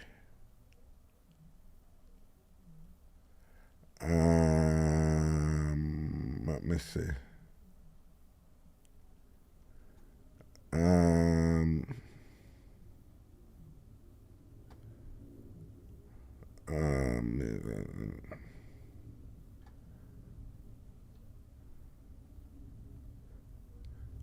Delrin says, some still are. My niece told me the other day that I must drink tea before we leave the house.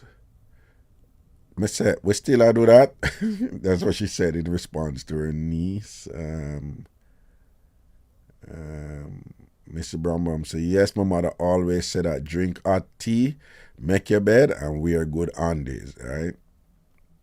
Eugenie said, I don't wear panty with some tights. Who don't like this? Just pure fear. And bed spread up. Right, the bed spread up. Yeah, spread your bed. That was a big deal to make sure you spread your bed. Greetings, hello. Wagwan. The man looking get a t-shirt. The man what? Him lucky and get the t-shirt. Him lucky him get the t-shirt. Sleeping a big t-shirt and no pants. Him lucky him get the t-shirt. Yeah, because him could have get the full nakedness too, no? Listen, time art. I wish where them live. New York. It's at the same way the eat is on. The eat at it and the house is at. Well on, talk directly in my phone. Because I hardly hear your voice low. Wait, let me turn on my earpod. Yeah, you hear me better? Eh? Yeah, you hear me better? Yeah, go on, talk. Me say him lucky him get the t-shirt rather and lucky him get the t-shirt. What is the big deal if the lady wants sleeping and no panty? Him lucky she wear panty on road. Some outfit don't call for panty. I just say it go. You can't. It's no panty. All the one them wear. Yeah, the panty them we have. What's them name? No panty line. Yeah. We don't have no panty line. Yeah. Some of them still show.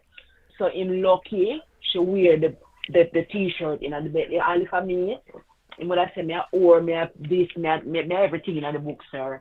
But Me not, me ask. you know of this. You know of like you have any relative would think them way they are, whether female or male, like you know of this being a Jamaican thing. Say if woman no wear pants, you know of it.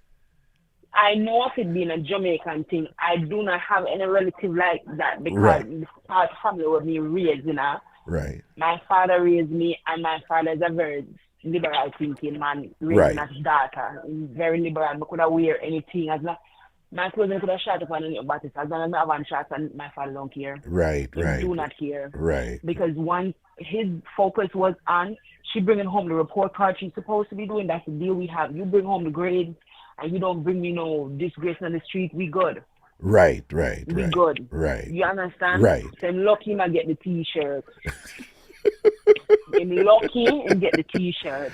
So well on, It ready. if you talk to a man and you go on good man, is a good man and you say, y'all I tell your sister in them say, boy, me have one piece of man that thank God for me now. Me hit the jackpot, me bingo, me have a good man. And then you reach a point now when I live together, him say, yo, how you do? What you mean you sleep without underwear and whatever and all them? That can't work. How you that respond? In dark. No, but what you da do if a man I say that can't work at all? Well, what me could I do? Beg him, oh please. And then now me go say, all right, me go sleep in a t-shirt or me go sleep in a panty to please him, right? For him, okay, yeah. Me go change to please you. And then now me at night time I sweat the whole and me I sweat and I go along so. Yeah. And me feel uncomfortable to please him.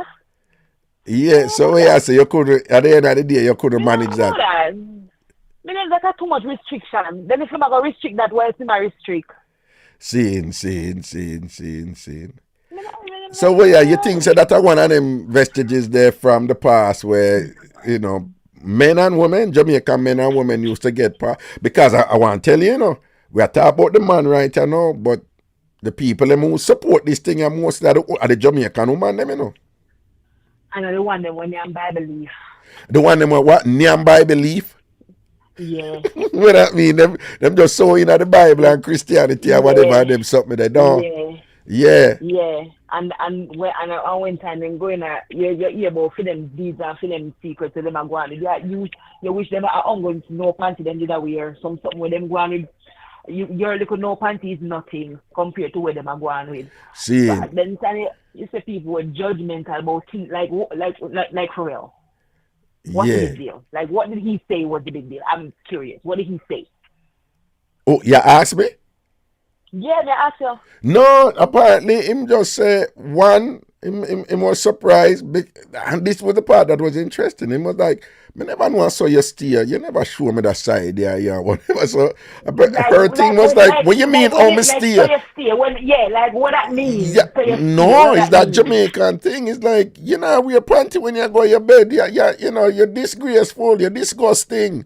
You know, yeah, and that's the man there. Like, because the way we grew up, you know, the people that won't believe in them something there.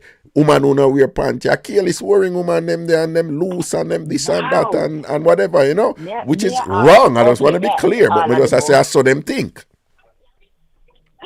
Well, I guess we're all of the above there because that's so archaic. Exactly. Like that's what one have to do with the other. Well, like what does one have to do with the other? Like me not sleep in a panty. What does that have to do with me being a whore? No, but you know, and then if we were to deconstruct it, the idea is that part of the area, that part of a woman's anatomy is so sacred that it must be covered and protected at all times. And if a failure on the woman's part to cover that and protect it at all times, I mean, it indicates that her system of values are not at the base level where they're supposed to be considered at a minimum, you know, a decent human being and so forth and things like that. That is the idea. I'm just telling you what the thinking is. But I am with you. Like, I don't see the literal connection between it. But again, it's not about the literal connection. It's that, yes, the people who eat by belief or whatever, it's tie up in this theology and thing about, to me, it's about controlling women, right? But the point is, Exactly. most women who come and them accept it, them don't think about them something about controlling. That is what them grew up with, that is what them know, and that is what they, and this is the important part, that is what they're now comfortable with. But you see, those are the people who are not willing to change, though. Like But why they should they accept change if things they for don't need face to value. change? Why should these?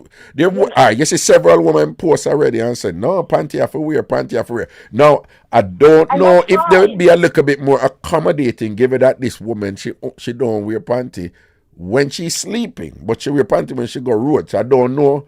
I don't either. No, I but what don't. I'm saying, what you think about them women that will post do and right away, yeah, and I say, "No, panty have to wear." What you think about them? But that's fine. That's fine. Everybody's entitled to their own opinion, right? That's perfectly fine. But what I'm saying is, me not wearing panty to sleep.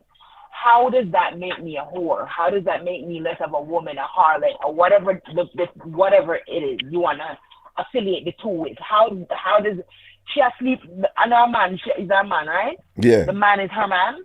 Yeah, And she's no, sleeping them there for beside a her while, them there man for a while, them there for a while, them and a just fear man. moving together, no, and the And two of them live together, no. Yeah. and so she's a whore sleeping in the bed. She's beside her man. And because she's not sleeping in a panty, he thinks she's a whore. And him beside her. No, well, let me just be clear. Them never say war, because it's the type of thing where, again, if you explain it from a Jamaican cultural perspective, he wouldn't be saying that, oh, you're a war, you're out there asleep with whatever. What it would be is that you're behaving warish, which is Oh, you're behaving whorish, which is it's a statement about you, which, by the way, it usually means you're capable of certain behavior then, since you're asleep without drawers. It's like, me not put nothing past you sleep without drawers or whatever, right? So me can't trust you no more, you sleep without drawers and whatever. Me also could have swear for you so you wouldn't give me bun, but you know that me see you sleep without drawers, you know what?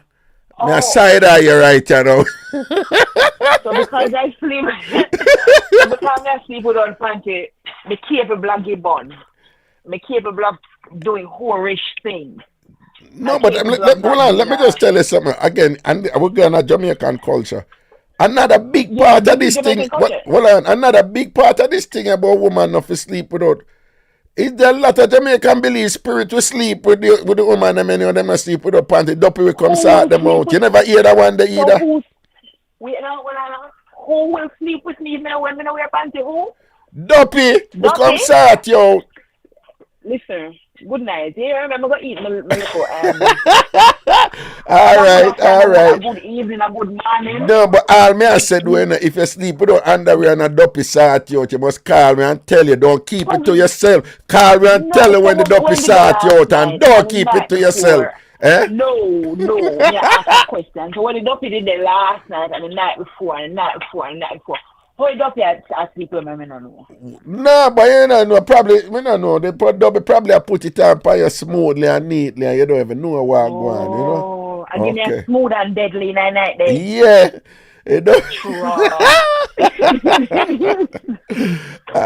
Have a good night. Yeah, man. Blessings, man. Respect, man. Cool. People, this is CBS post in the chat. Look it. She said, me no want a man that don't wear underpants. Now, when me come to America, me hear about this thing where, well, white man, them attack them and I say, yo, I go commando all the time. I was like, commando? What is that?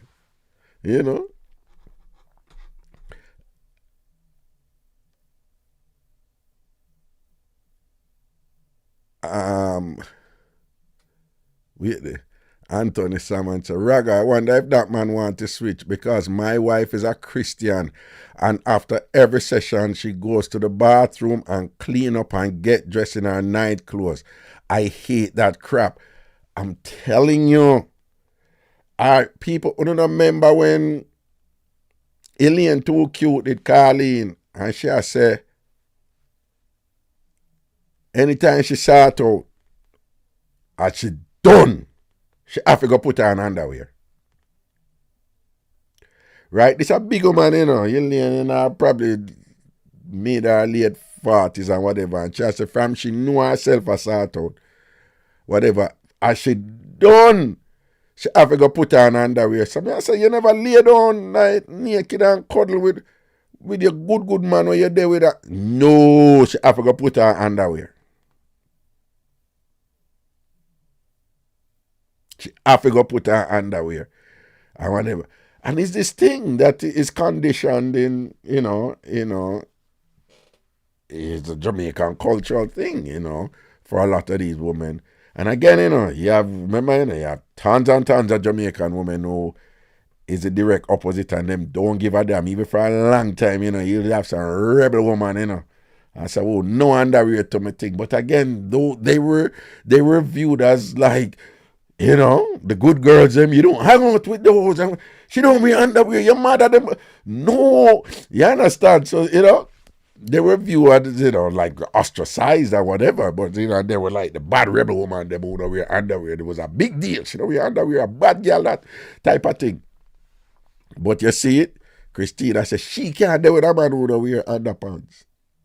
Right? I mean, I tell you about Alien too cute to the Carlene, and she said, no, I think when Alien too cute, a bad and I go on with the something them out there that take man and she have a little boyfriend and her man and all them something, and she still have this sense of principle and regulation that even when you're being wild and adventurous, this thing is just automatic. This thing is just ingrained in her. Like, put on your underwear. Don't stay naked. Right? I mean, even I asked her, I said, what be? Just spread out to the man. And you just give him the whole light and thing and cock up and be a thing and spread out. What the difference and whatever? Well, I am on record as saying that, you see this cover up thing, I could never understand it. And what I'm about to say is not. It's just Caribbean women I experienced this with, Well, and an African woman, But it is this thing where, like, a woman will do so, and full 100. Full 100. Be a style and this and that and that and that and that and that and that. Everything exposed, everything a go on and all in the mig light. If you go so boom and you take all a 1 minute over that, not a problem. Spread out same way, this and that, foot up here so, one over there so, 2 foot gone so, that style or whatever, right. And as then done, the woman are going to say to you, them are going to cover up.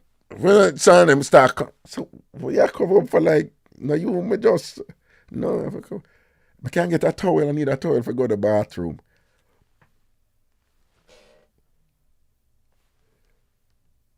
Hold on, now me and you, now you did just stay so, now you did, what? So you want a towel for walk from yes, I go to the bathroom for cover up, why? No, I just need a towel, I don't want to walk naked to the... Now me and you alone in here. Yeah, but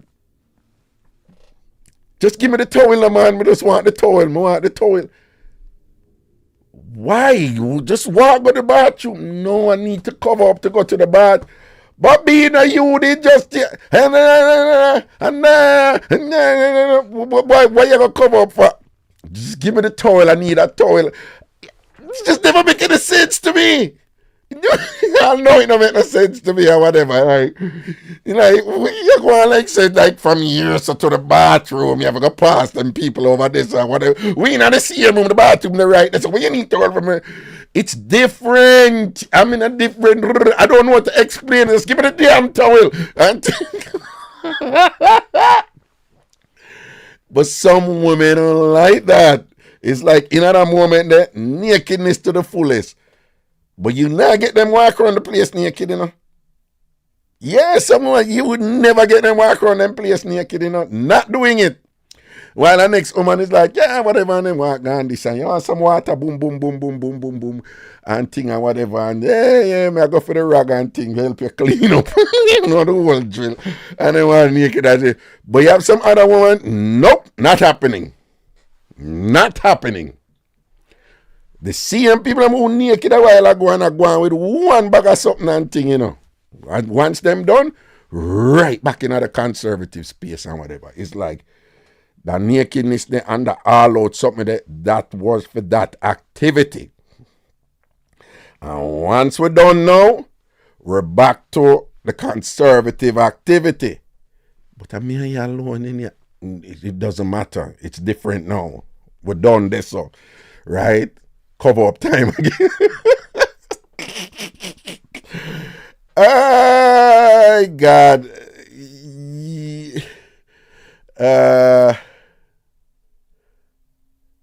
Okay.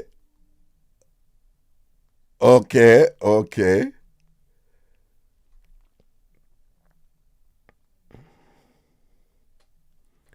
Okay, may I read some on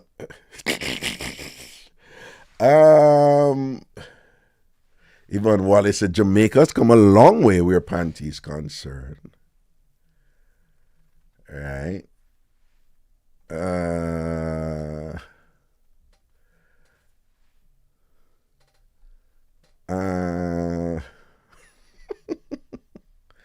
Lois said she don't want a dopey breed after the new year. Well, you can't avoid it. Dopey are gonna breed you. Right? Blessed said she can't sleep in a panty. Look there. Blessed said me can't sleep in a panty. Right another Sonia said me can't sleep without panty.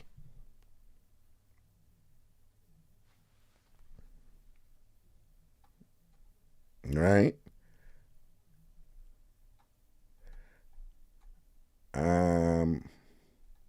Yeah, and so Christina said, you know.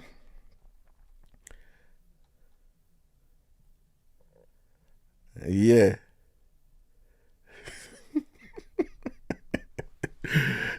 Yeah. But cover up for go bathroom. Oh, God.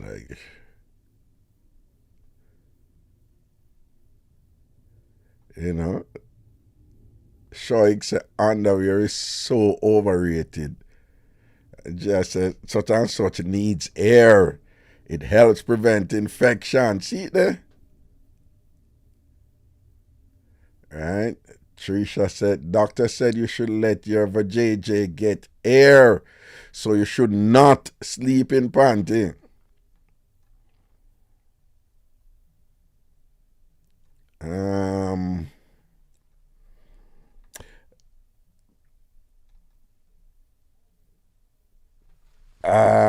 I'm just reading the comments. But again, what I want you to appreciate is is the influential historical reasons, for this type of practice and thing in terms of, the cultural milieu that we all come from. And again, I want you to know that much of our conservative conduct, not all, some of it is from Africa too, because African society is very gendered in terms of what man do and what woman do and things like that. But a lot of this conservative thing that we have in Jamaica, I want you to know these are residuals from British culture, which by the way is loaded with hypocrisy, right? And thing. But this thing about what you are in public and what you are in private, two different things. It's a very British thing. But even, among some people, what you're in private, you still must be that consistent in what you are in public. You must still be conservative in private and thing. That those elements still exist. For good or for bad. But we have been going through a slow transition over the years, and a lot of Jamaicans have evolved, and they see things differently. But again, that contestation is still there between the traditional and the modern. Good afternoon, caller. Good evening. Hi, Raga. Hi. Hi. I can't type because I'm driving a bouncer.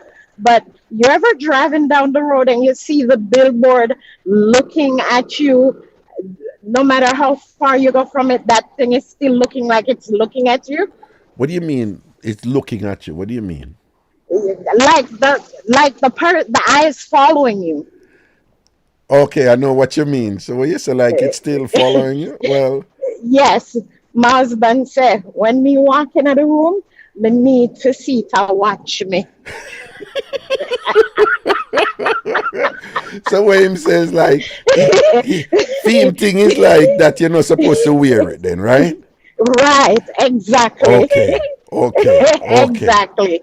And okay. when you okay, the thing about our culture is to because when we're growing children, we try to do certain things to be decent, to set a certain example as a woman for your children. Mm-hmm. Honey, when my kids left and we became empty nesters, Mm-hmm.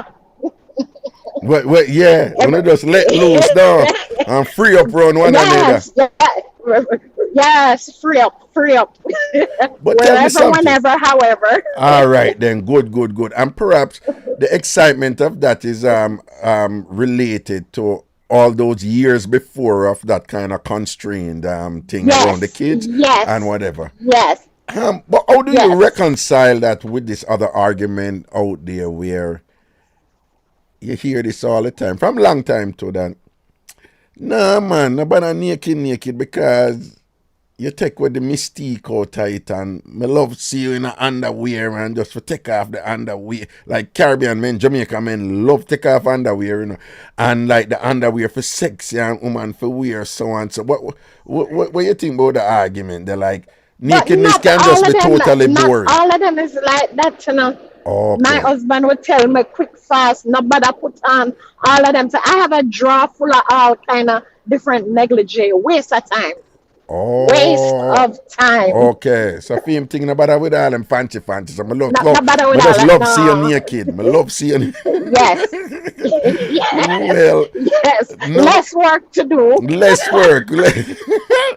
Well, you see, and at the end of the day, I'm glad you're calling because it's what works for you. It's what works for you. So if Yes. both of you are happy with that and whatever, don't change it. Juggle with what work Yeah. for you. You Yeah. understand? Yeah. Yeah. Yeah. So I just Yeah. want to say It worked. congratulations to you and your husband and thing, man. Yeah, You man. know who you're talking to, right? Um, no. Oh, true. Me change my profile picture. Okay. Me change it back. Oh yeah, because I look back. don't. Look. Eh, Look back at our conversations. All right, me look back and pick it up. Yeah.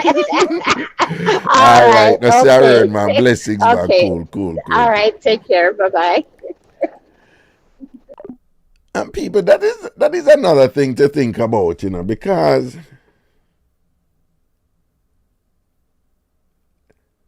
some men like we appreciate a naked, sexy body, yeah, but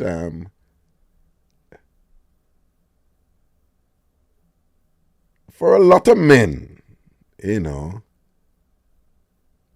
we find women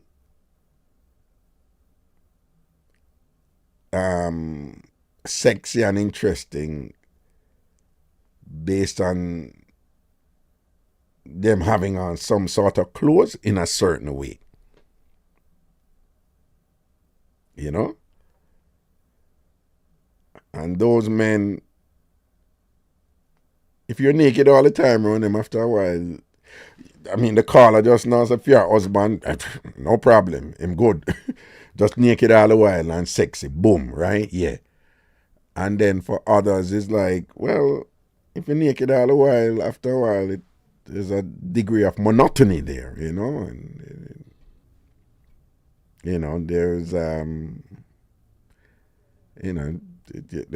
predictability of your nakedness is it promotes some sort of boredom, because there is nothing there to process or to, whatever, like, have a look outfit or a look something or whatever, and thing. And then sometime with the clothes thing too, when the woman have on some sort of clothes, whether it's even just a panty and a top or whatever, there is a kind of prospect there where, some sort of covering is there, so she's not open to certain things. So if you as a man go over there now, if you're going to make her open to certain things, well, no pun intended, but if you go over there now and you start like you a draw down her underwear or something like that by itself is sexy because the underwear is there. So you draw it down and whatever, and then a woman might be playful and say, well, look at my drawers, no man, we are bad on my phone. When she really know what go on, and then the playfulness is there. But the idea is that if nothing is there, then, it's not interesting. But again, remember, there are people out there, if nothing is there, it's still interesting all the time, every time. But again, different strokes for different folks. Pun intended. That's something there. And sometimes I like if the underwear there, but you don't take it off and you shift it one side. That is a source of excitement for some people, man. Yeah, that's a big deal, or, so it don't never be anything elaborate. But even with women, out in public, a woman dress all in a suit, but the suit set on her a certain way, that can be sexier than a woman naked. Yeah. I am impressed with women who will all wear some long dress, But the way how the long dress sit on upon them, and come over them upon them bottom and thing and them leg or whatever, So it's like them cover up, But, they do it in such a way that them still look sexy. And said them think about them outfit and how it fit them and them do whatever. But the result is that can be very sexy. The whole thing with splits. The idea with splits, is that the person is covered. But just by having a split and he has a little leg, that is the excitement, But the person is fully covered and he has a little split and whatever. The cliche about leave something to the imagination. That for some men, we appreciate that. We appreciate that. And it make we want, tear off the rest of your clothes. You understand? Greetings. The argument I could not go on and I may not be my 2 cents. Yes, post. Yes, man. Come give you 25 cents. We don't want 2 cents. We want 25 cents. Yeah. Say, woman with Reggie. You remember the thing with them calling me Reggie, Wedgie. Reggie. Right? Yeah, it's American saying that, yeah. Well, for me, I don't think a woman sexy when they're naked in front of you. I want to see clothes. Me like the woman in a You post not think woman sexy when them naked. They want to see some clothes. No, they want to see in them clothes. Yeah. I want to see woman undress for me. Me want to undress them. Wait, stop right there, Stop right there, post, before you go further. Don't lose your thought. When I came to America, right, and you hear your friend them attack and whatever, some little thing you adjust to and whatever, and I realized, like here in America, it was standard amongst the youth them for just make the woman take off her underwear. But when we grew up at Jamaica, it was a big deal, It was you, the man, take off the woman underwear, and draw down her drawers or whatever. But it was a big deal for we. Yeah, I never hold on funny, but it was just a big deal for you take it off. And it's not a thing here in America. But you say you were like that too. You want, because you want someone to take off to and them something they done. And then I think me like when a woman I put up little with this and I like all them, then ties them and You know? Yeah, of course yourself, you know? You like when the woman a put up look That's of it. resistance, yeah?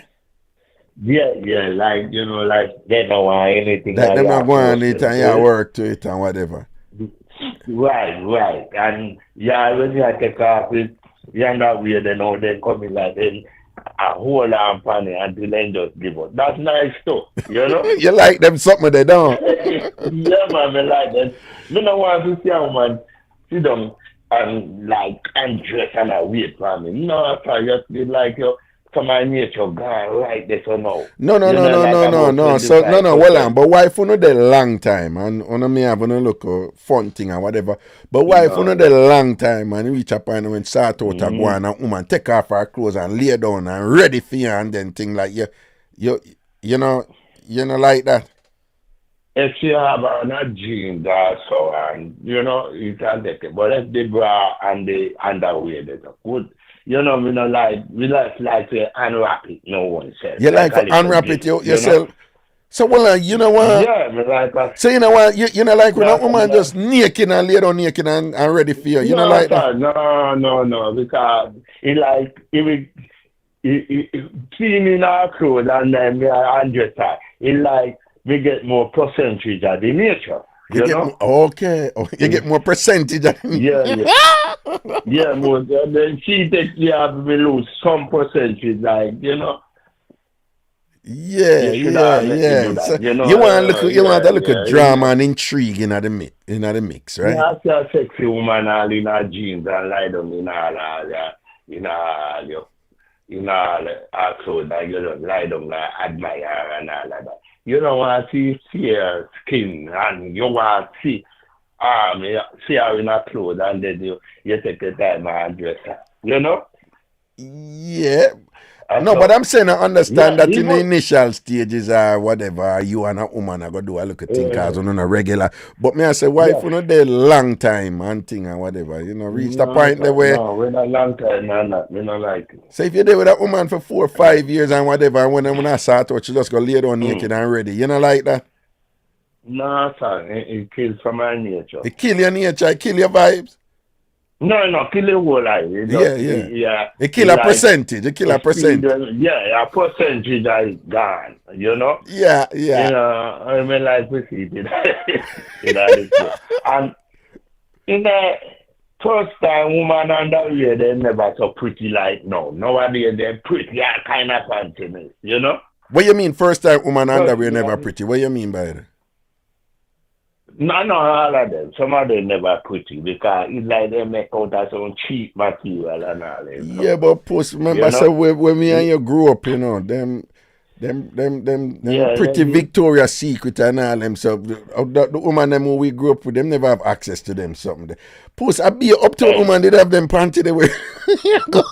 man, The only time we see them panty there man, I when you used to look in a Hustler magazine and the magazine how you mean, man? There's a magazine there. When I turn in the magazine there, me use them the page that until it soft like toilet paper, like so, right? Like tissue. You have to no take man, but your post I in finger them and lick magazine it that up. we used to see them pretty panty there, Cause remember we never have uptown Oh, yeah, woman. man. Right? So we'd Yeah. have to work with our woman them who buy them regular look cheap panty downtown and all these things. Them never have them bossy panty they were around the place, Yeah. Yeah. But some woman go to pinker white, pinker black.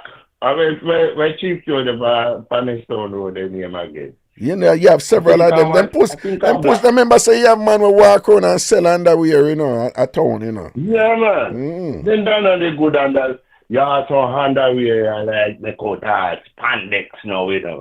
Wow. What you mean make out a spandex? What you mean make out a spandex?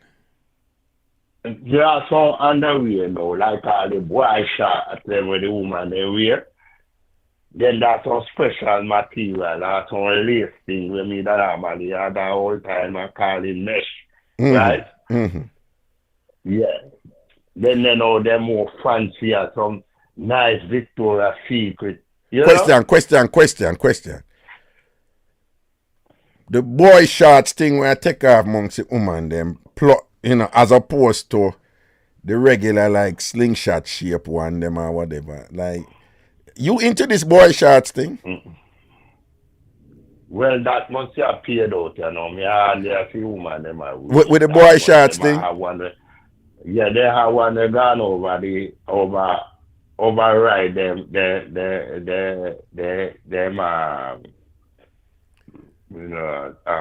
back and them over, right? Yeah.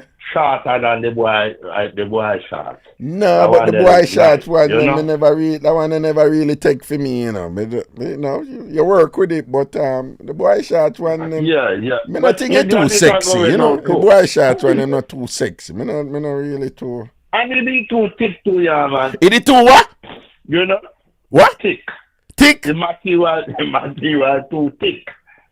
No, You know? puss, me no know what you talk about, you know, but a lot of them, I have read Yeah. that a lot of them boy shorts underwear, them regular, lace, you have the little lace, sexy, thin one, them same way. So, what you mean by thick?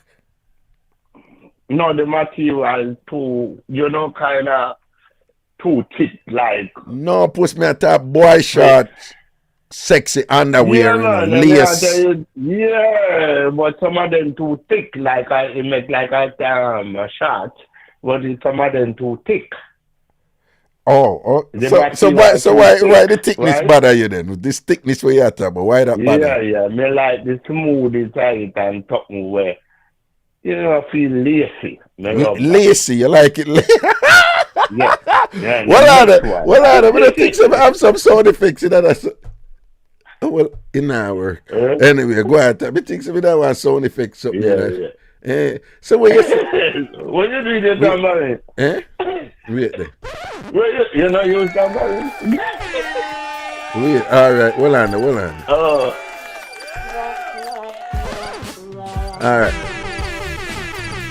Wait. What it? Yeah, Wait there. Stop. Nice, Me I try stop something here. Okay, me stop it. I want this thing when I'm downloading that thing and whatever. But anyway, go ahead. So what you say now? You like it lacy? Lacy, right. I know everyone. But me have to admit, first time, they never did have that too much. Maybe some people couldn't afford it, you know? Mm-hmm. The nice underwear. Make I give you a drama. I live with my wife in the year. Then we have a side chick, right? Mm-hmm.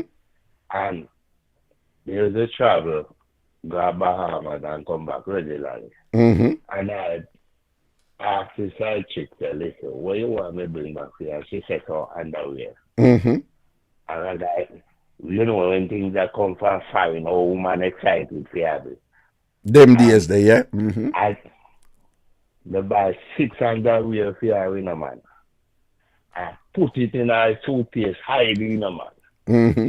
And they said, when we reach Jamaica, they are going to just take it out. I don't know how my wife knows. Say, me, I come that day, man. Mm-hmm. And the flight delay, till 3 o'clock in the night, we reach Jamaica, man. Mm-hmm. They say, when I look out there, I see my wife, I wait for me at the airport. And I said, Jesus Christ, what you know, man? The homie can't get with the homie, I got to go the underwear, them and hide it. Mm-hmm. So I say, all right. Me now open no suitcase tonight. I go wait till the morning when she sleep, me wake up. Mm-hmm. When me did that sleep and tired and tired, I got find a way how to get it. And my wife, me see I try on the underwear, them and I said, well, your wife I try on the underwear them when you buy for your side chick, for your bonnet woman. Me up and I tell me how me can buy and how they nice, me like them and all this stuff. Well, you say your wife I said to you, but you know if you buy nice underwear, man, them are nice, though. Yeah, So, pretty. Yeah, they pretty underwear them buy, man, and they right now, boy, you have to find some we are sneak. If me didn't know, me put it in. If me in my pocket, if me didn't know, say, woman, I go find it. so hold on, so Yeah. you did have to give your wife them do and the bonnet woman I get them, right? Me do have to give my wife, you mean my wife take them? Take them, my wife okay. say, your man say, home me can buy, home me buy nice thing, I try them, man. Yes, Me couldn't man. mention to me buy that for somebody. You couldn't do that, man. You're just dead. Tell me something, Puss. You ever I go Masha Works and And the underwear where the woman just turn you off and broke your vibes. I want you, man. Yeah. I've been there. Well, yeah, it can be a big turn off. you can be a turn off. You And at the don't same want to time, see no you ever have in a stigma. position You and don't want to see a woman put on certain underwear and the underwear where she have and just go so boop and just get in at the mood right away. And when you're tired and whatever and just you see her in the underwear and it just set you right and you're ready. You ever go through that? I can't tell you. Me know one woman right now. Me wish me never take one of the underwear and keep it a souvenir. Me didn't know that me and she are gonna break up. Yeah, 3, one pink, one half white, and one sky blue. Mesh. Well on. The 3 underwear them where she have what? One No pink? man, then 3 special ones. Yeah. Describe them again. Pink, What? sky blue and half white. One pink, one sky Mesh. blue, and one half white. And the 3 of them are mesh, no? Mesh. Yeah, man, it's that. Spoken like a true Jamaican man. Mesh. I call porter it. You know, And when you say what? Porter mesh. Eh? When we see them. Hold on. Post stop right there, man. You see where you said that something, man. I don't know what is it with with Jamaican man, but you see when it thing then tuck in one panty and a peep out pan you, as we say in a Jamaica, and there's nothing more. This is tell me, man, you ladies, Jamaican women know this already, but if you listen right now and you're not a Jamaican, you want a Jamaican man to need that and whatever, if him a stubborn up a thing a go on like him wicked, you just put on an underwear. Where when you turn on and whatever and you fat up in night, but the underwear set a certain way where the juju a peep out, Jamaican men go crazy for that. Crazy. We lose our mind when we say it juju a peep out. So the underwear can cover it and sexy and we're good, or whatever, But you see, if the underwear set away where the juju a peep out, listen to me now, man. We turn idiot. Go and talk, post. What you say? Ladies. If your man, your husband or your fiance, boyfriend or baby daddy are turned to the gate and you know want him to leave, just sit down back. Make all one jar the something I look out the door. What you say make all one jar the something I look out when I jar? One jar of people funny, just sit down but I say peanut over. When him take a prick for that him say John, you know, some can probably load that thing there. You know, I'm not about going away and thing or whatever. You're going to play two domino. No. When you see that, man, you're not come out. No, me have a running joke, I mean, hate with some woman, like, you have them in some drama and you not chat to them, You understand? You not chat to them and them not chat to you and whatever. And like it 200 probably in a place and vex and whatever. Me tell you what these dirty, evil women love for the post. Me know you must go through this. Dirty, evil woman them. Them will go beard. Right? And them will start sweet up and whatever. And put on some sexy little sitting and whatever. And then position somewhere near you, when them rub on the lotion and all them something there and whatever, and position somewhere. And when them bend over, and you know so if it weigh 10 pounds, post 8 or 9 pounds a show from the back, you understand? Yeah. And when them bend over and make that something there people out or whatever, and you malice them and whatever, and the hardest thing for you to keep up the malice there, No. Hey, that's you can't, but I know then can't take that and spite me doing it. Because who me know me that jerk off, nobody can take no pum and spite me. But isn't a woman can't take pum and spite you because when you honor you will just go jerk off and you're good. Oh, you're mad man, you think that me did after no wait I walk up and I make you mad me. You're mad me I go jerk off. No, but post jerk off, then jerk off. Jerk off. Yeah, me know if you jerk off you're good, but you don't think it's a jerk off or something totally different than post, then jerk off now something totally different than if you're up in some good. No man, learn this. Learn this. One woman tell me say, I'll come, I come. I disagree. I disagree. That's what she tell me. Yeah. It's called release. right? It's called release. Yeah. So no matter. No, well, I disagree because from what I have read, you have good come, I have come, bad come, but I still come. But I have the mid-range one, them I have the mind-blowing, unforgettable one, them where you say, you remember that day when 3 years ago when we did the so and so that one day where you never forget or whatever. Yeah, you have good, no, come when different. I'll come and I come. When me jerk off, remember the commercial with Jaiko leaders, you could save a bunch of money. That's a jerk off. When you say when you girl, you remember you said Jaiko, the Geico lizard was to save 15%. No? Yeah, and you're good because it never costs, you know. You're Miss Palmer. You know, you're Miss Palmer. This is it, no. You're right. This is it. When you jerk off, you're not worried, you know, right? Yeah. Woman masturbate, right? Man jerk off. Okay. When you jerk off, you don't have to worry about doctor. You don't have to worry about spending carry woman at a restaurant or do anything like that. You just save a bunch of time and money, right? No, but post that for man who forget sort out, it cost them. You have man out there who it now if it cost them forget sort out, so them not have to think about that. Well, I know. What? Look, you're that busy man. You're that liar and you're supposed to be when you're not do you're the panel, right? Yeah. See you forget a sort out. Don't you go be nice. See you forget a sort out for one of them women in the panel. You have to go take them out and show them all night. That is time and money. You may be spending money. But what about your precious time? Right? You have to look into that, you know. The time. Well, the time. These free sort out can caught up on you one of these years. But you said the free sort out them can catch up with you, though. Yeah, it's free one, and then you find yourself in a court or stand up in a judge. You have two picnic. One fan of every mother, there, one fan of you, and you have to go pay child support. Well. Take it today and pay later. All right. Well, I see what me have to go for Zion. But tell me something. You said the woman who did have the pink, the half white, and the blue all layer. So you say you wish you should have the teeth one of them. They take up one of them and keep it as a souvenir. And keep it as a souvenir. All right. So what about them panty there with it turn on? With her? Right, because I know so the panty by itself not turn on. But what is it about them panty there with her? When she in it. Yeah. When she in it. Yeah. It's like then the time I have a year cylinder. Yeah, them the time the your thing. Yeah. It's like everything just right, you know, man. Yeah. You want it.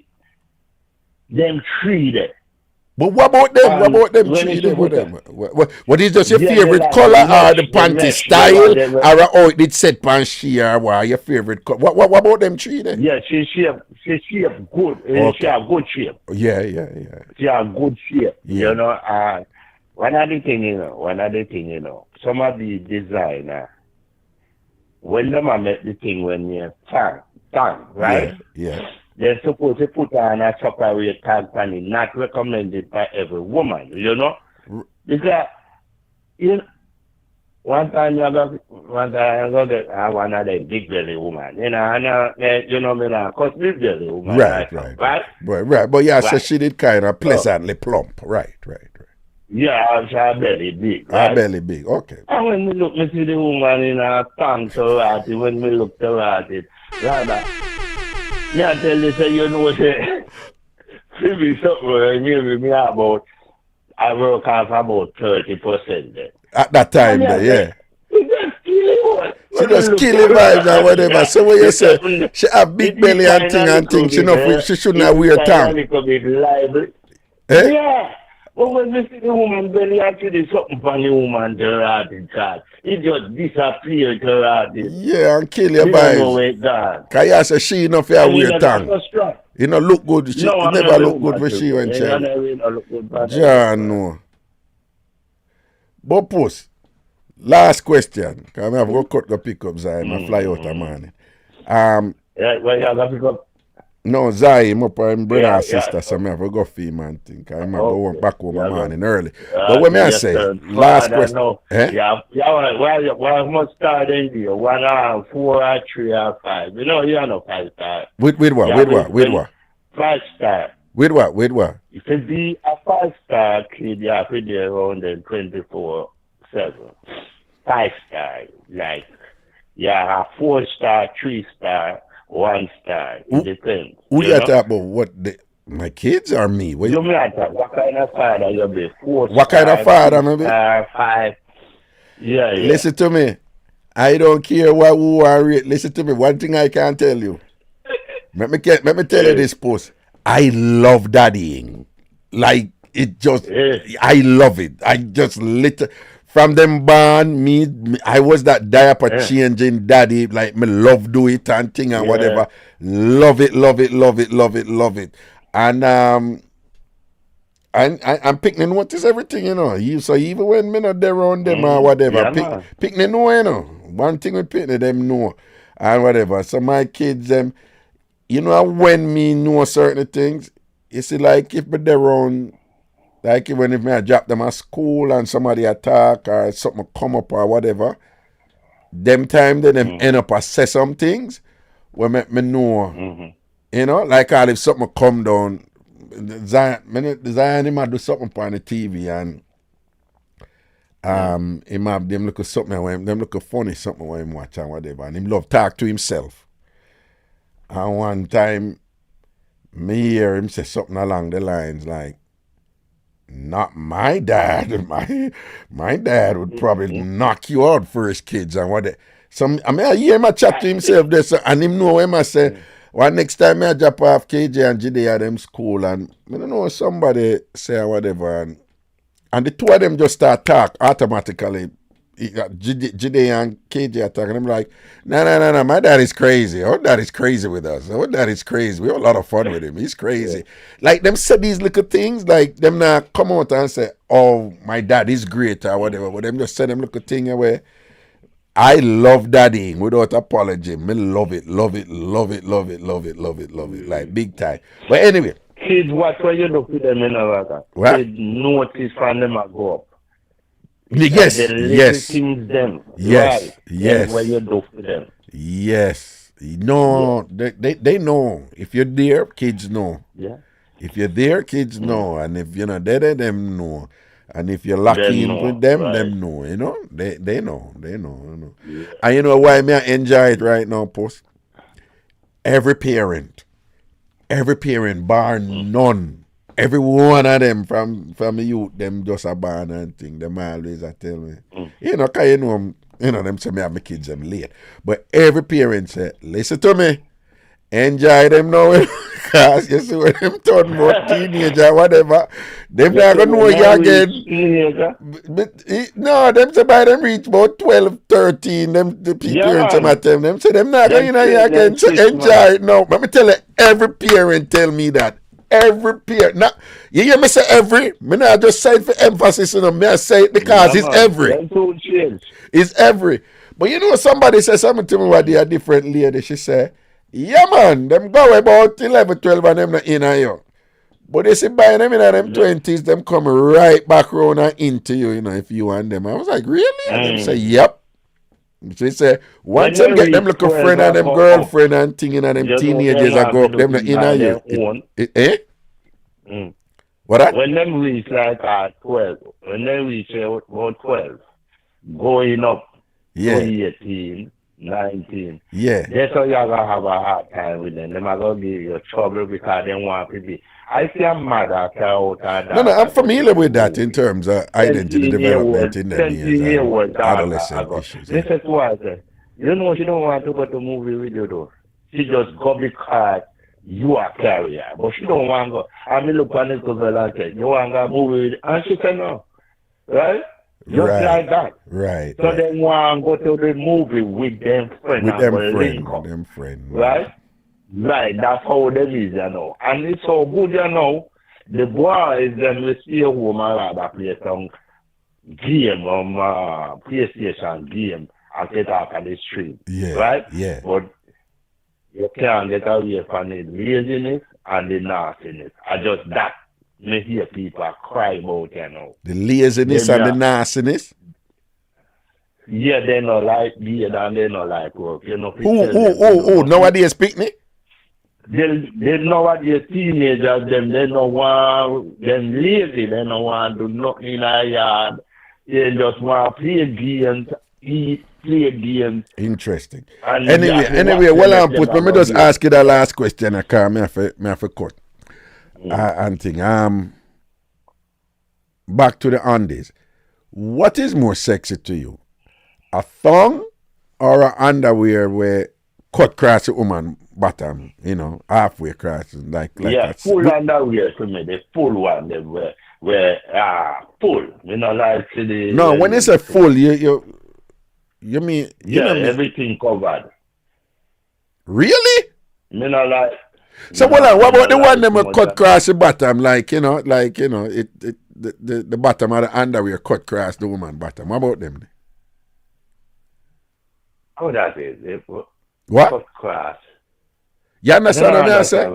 No, it's not thong, but it not come right down and then bottom. Over the butt. Yeah, over the butt. Yeah. What about them? Yeah, that not too far over, but they have one other one cut way up now. Right, a new one come out now. Yeah, on a tongue, but it cut way up. Yeah, what about that one? You know, like it cut way up. You not so fancy that you one. Know, okay. They like the modern type one. They will cover the whole, everything there, so right. Oh, I have a little fanciness about it, you know. But you know, said you have people out there who claim say tongue are the ultimate sexy underwear with. Tongue look nice. Don't get me wrong, you look nice, but I don't think the tongue is like the ultimate. Eh? Not for everybody. Not for everybody, auntie. I mean, tongue look nice and whatever, but because yeah. Me always I imagine when tongue go way up underneath. Here we go now. Here we go. And what? We think that it's supposed to take up a skid mark. That's because I knew you were going there from your start. This is from your start. This is always I imagine when Tango I'm like, oh yeah, he's going there. He's going there. They like see the full one, you know.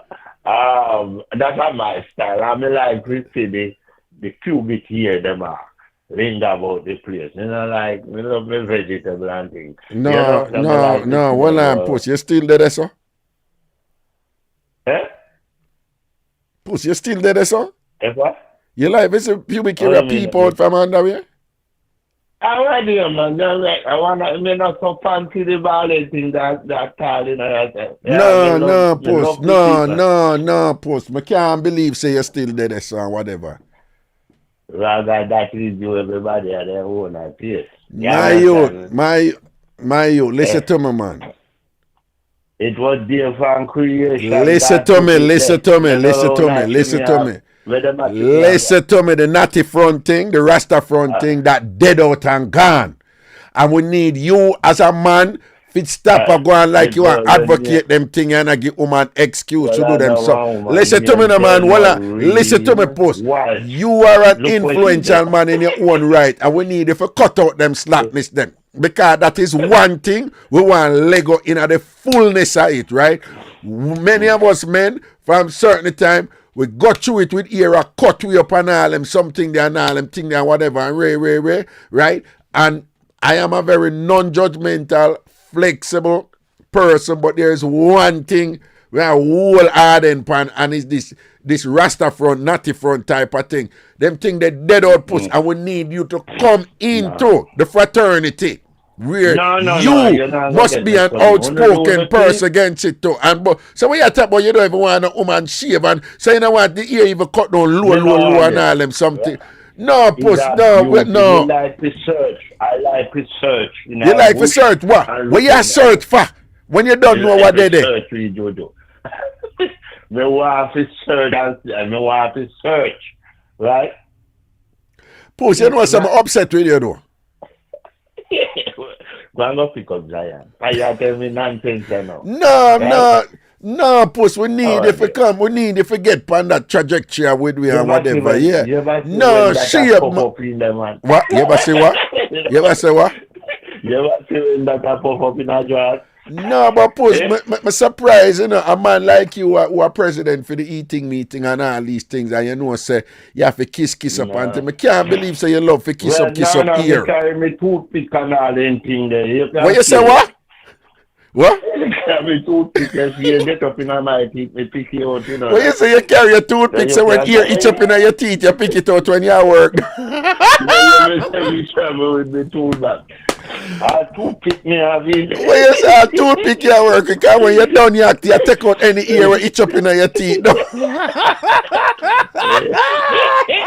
Brother, because Diane. All right, big up yourself, man. Say a word, man. Respect, post. All right. John, no. Post say, man, why the man walk with him toothpick, you know? So if all any ear itch up in him teeth, him just pick out that, you know? You know that Boy Scout thing there? Be prepared. That's the motto for the Boy Scout. Be prepared. So post the left out him toothpick and sitting. Aye, boy. But listen to me now. Any woman want vex, you know? But here I may tell you, see if you're one of them where in that no shave, woolly pa ear pa your front thing there, whatever, you need for Lego that something there. Now, if you're over 60 or you're 70, we can understand. And you want dead so, all right, you are forgiven. Any woman under 60, and you in that bushy rasta front something there, cut it out. Stop it now. If you're under 60 and you still a juggle with natty front, right? You have rasta front, right? Your front have on locks, right? Your front want go back to Ethiopia, right? Your front have on one bag of locks and I say Celestia, cut it out.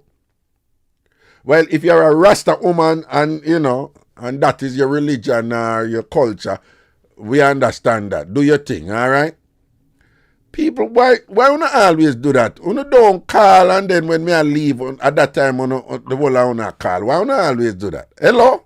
Because we just come in and we just sit down. No, but every time me turn me there, I want to call. But when me I leave, I want the call I come in. I may have to go pick up Zion. Oh Lord Jesus. But wait, say what you say quick. Say what you say quick. No, say what you say quick. Yeah. Listen, me I try to turn off there's something so you're not. And you have a radio in the background too. All right. Anyway, listen. Yeah. With the cut off ear thing, let me give a joke. And nurse say that one man coming at the ER, and when he come in at the ER, she asked him what's the problem, and he say that something wrong with him in balls, in the nose. Yeah. So she say she tell him to take off his clothes and put on his gown and do whatever. But she said when she open up and lift up the gown, and the biggest ball she ever seen in her life. The biggest ball she ever seen the man have, right? She said it looked like a small football. Yeah. And she wonder, you know, but she try to keep herself from judging. So she asked him if him in a pain. Him said, no, he no need no pain medication.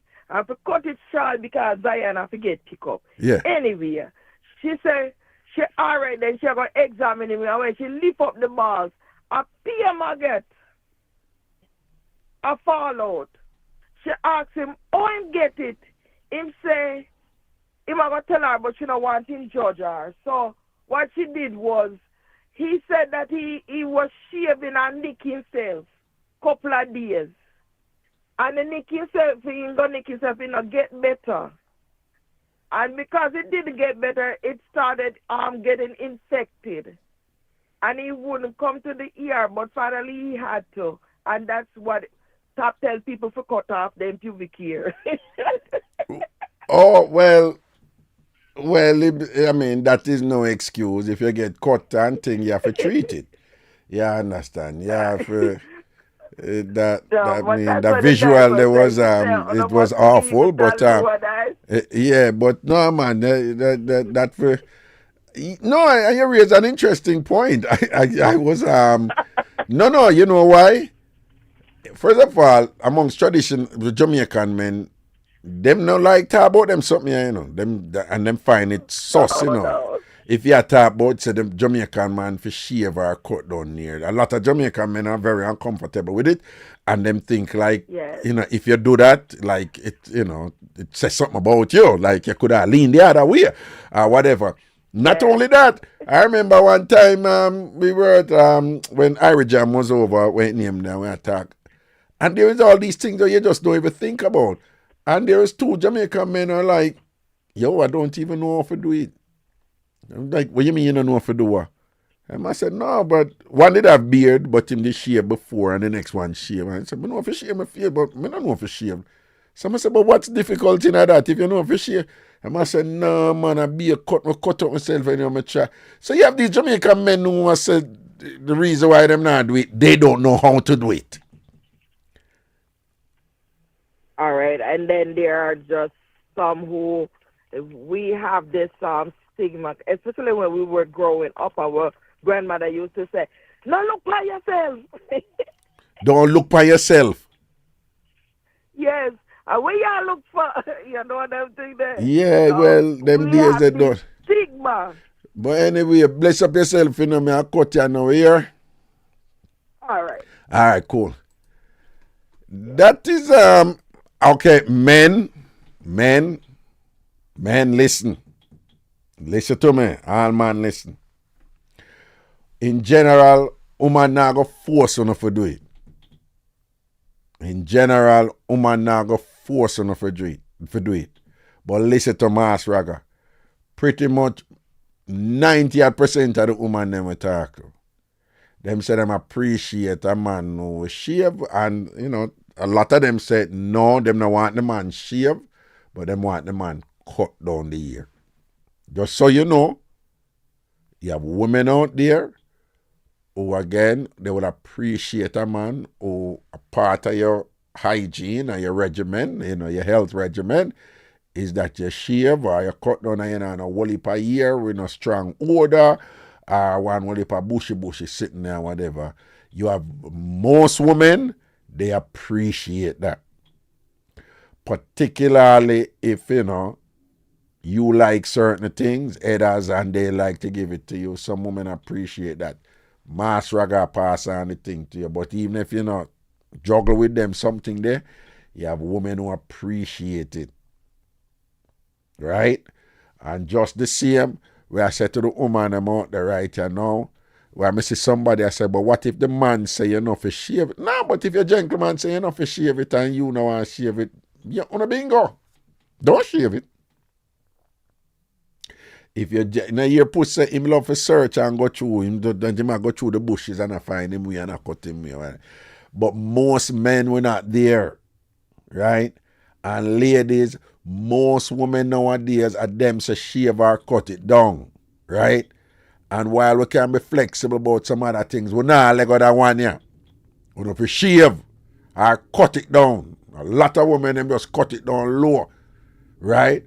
And a lot of men nowadays, them love when it ball and pretty and thing and smooth.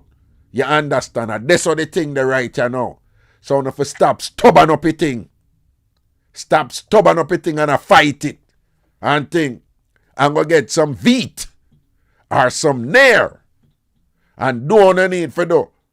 You know, for smooth up this one, whatever. And when it's smooth up and all them thing that that's what the man them like you sitting them and whatever. Yeah?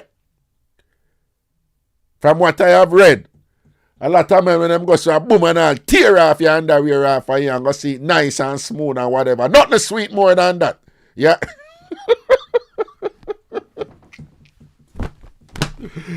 Yo, it's a good thing I had a day or whatever for a year I never sit there. Anyway, people big up on themselves, you know. All right. I don't know everything is everything. You know. All who never listen to the beginning of the show, they need to listen to the beginning of the show, particularly as it relates to the Ghana trip. All right? The Ghana trip. When they need to listen to the beginning of the show, make sure someone listen to the show over. All right? Big up on yourself, stay safe and thing and whatever. Take care of you and yours. Yeah, appreciate the blessings. And don't to focus, you know, only upon the unfortunate stuff go on when that might exist in our life, or some disappointments, or not being able to realize certain goals and things, as on work towards that and thing. Just be happy too. Be happy too with your blessings, and then you can't be happy with them if you don't, deliberately identify the good things in your life where you need to be thankful for. You must make an effort to deliberately look out and identify and say, what make in my life right now what I can't thankful for.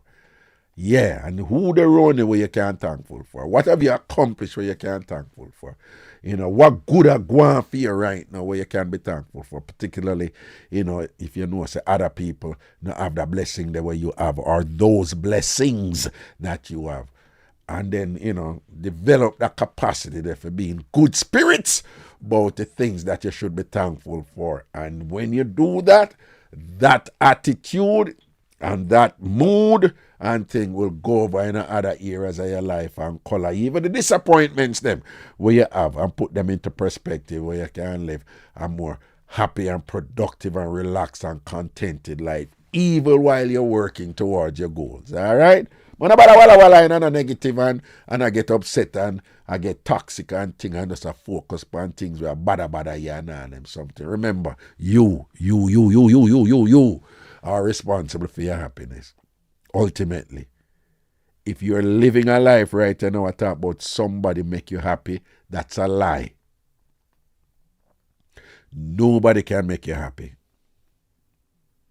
If you think somebody will make you happy, it's not that person that make you happy. It's your interpretation of their behavior that is making you happy. So you are making a choice. You're viewing, whatever they're doing in a certain way where you decide to make yourself happy. Nobody can make anybody happy. Only you can make yourself happy. Let me tell you that again. Nobody can make anybody happy. Anytime you hear somebody say, someone say make me happier, and she make me happy, and she make you happy, you choose to be happy by what that person do. Because I guarantee you see, what you think make you happy, somebody else I get the same thing or more, and them not happy. So once you understand that, then now, when things are happen, were unpleasant, or negative or whatever, you still have the capacity there to make yourself happy while you're addressing whatever toxicity or negativity or challenge or rough time you go through. You still have the capacity there to make yourself happy in a rough times. And that people who can do that, them people get sick less.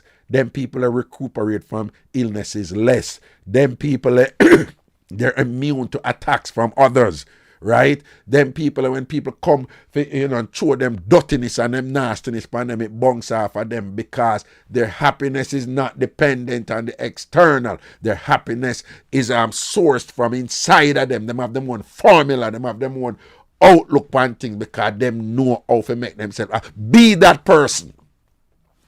Be that person. Say you're not going to experience disappointment. Yeah, it happened in life. Say you're going to have some look of down times. Yeah, it happened in life. Say you're going to be on this high all the time. Yeah, it happened in life. But you what right through it, the only person who can make you happy is you. And which naturally means the only person who can make you unhappy is you.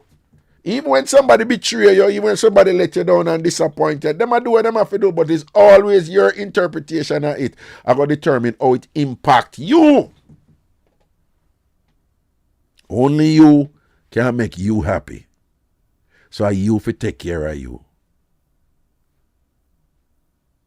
Big up on yourself, Love and blessings. All right. Out of road, I'm going to pick up a G and think. My friend said, Daddy, you're late, but him not mind, Him probably there play games and all these things, all right? People, I feel good going into 2024. Like, I made some changes in 2023 that the best things that I could have done. And I am so much more relaxed. And someone want to see, I am so much more relaxed, so much more contented, so much more at peace with myself, I am so responsible about my health and my mood and my temperament. I am so aware and conscious of what's going on. I am in like the matrix where any little thing where I go around me quickly assess it and know if me steer on that or keep it moving, or this is nice and this is good. I'm a steer on. I am just I'm in such a sustained, empowered state right now. And when you feel good, consciously so, can you manage your life, When you feel good and whatever, people, it make all kind of opportunities come to you, It make all kind of good things come to you, make you all have to realize, boy, you can't even take advantage of all of the good things that will come at you. You have to be disciplined now and lower out some of the good things and focus on some other ones and things and whatever. I am so into that space right now, honestly. And it is so good. And you wake up, sometimes you don't get your sleep or whatever, ordinary little thing or whatever. So you go through your usual day-to-day life challenges and things. But overall, me just in this really good mood and just being contented, and my peace is protected, and I have this kind of control over what's happening to me, like in a way where it's just so productive, so good, and it feels so good. It feels good. And I invite you to get in that space there too, right? Just live your life like, anything you feel, you made a choice will result in it. Good or bad. Anything will happen to you, even if somebody do something about you where you never have no control over, you made a choice to end up in another space there and thing. And you say, once you live your life them way there, and when something negative happen, you just see it in a particular perspective where it's don't even beat you certain way. You're like, okay, it happened, I don't like it and think, all right then. I'm going to allow you, or I'm going to go over this again, or say me do so and so will cause that to happen. So I'm not going to do this again, but I still go over this, but I'm not going to do this again.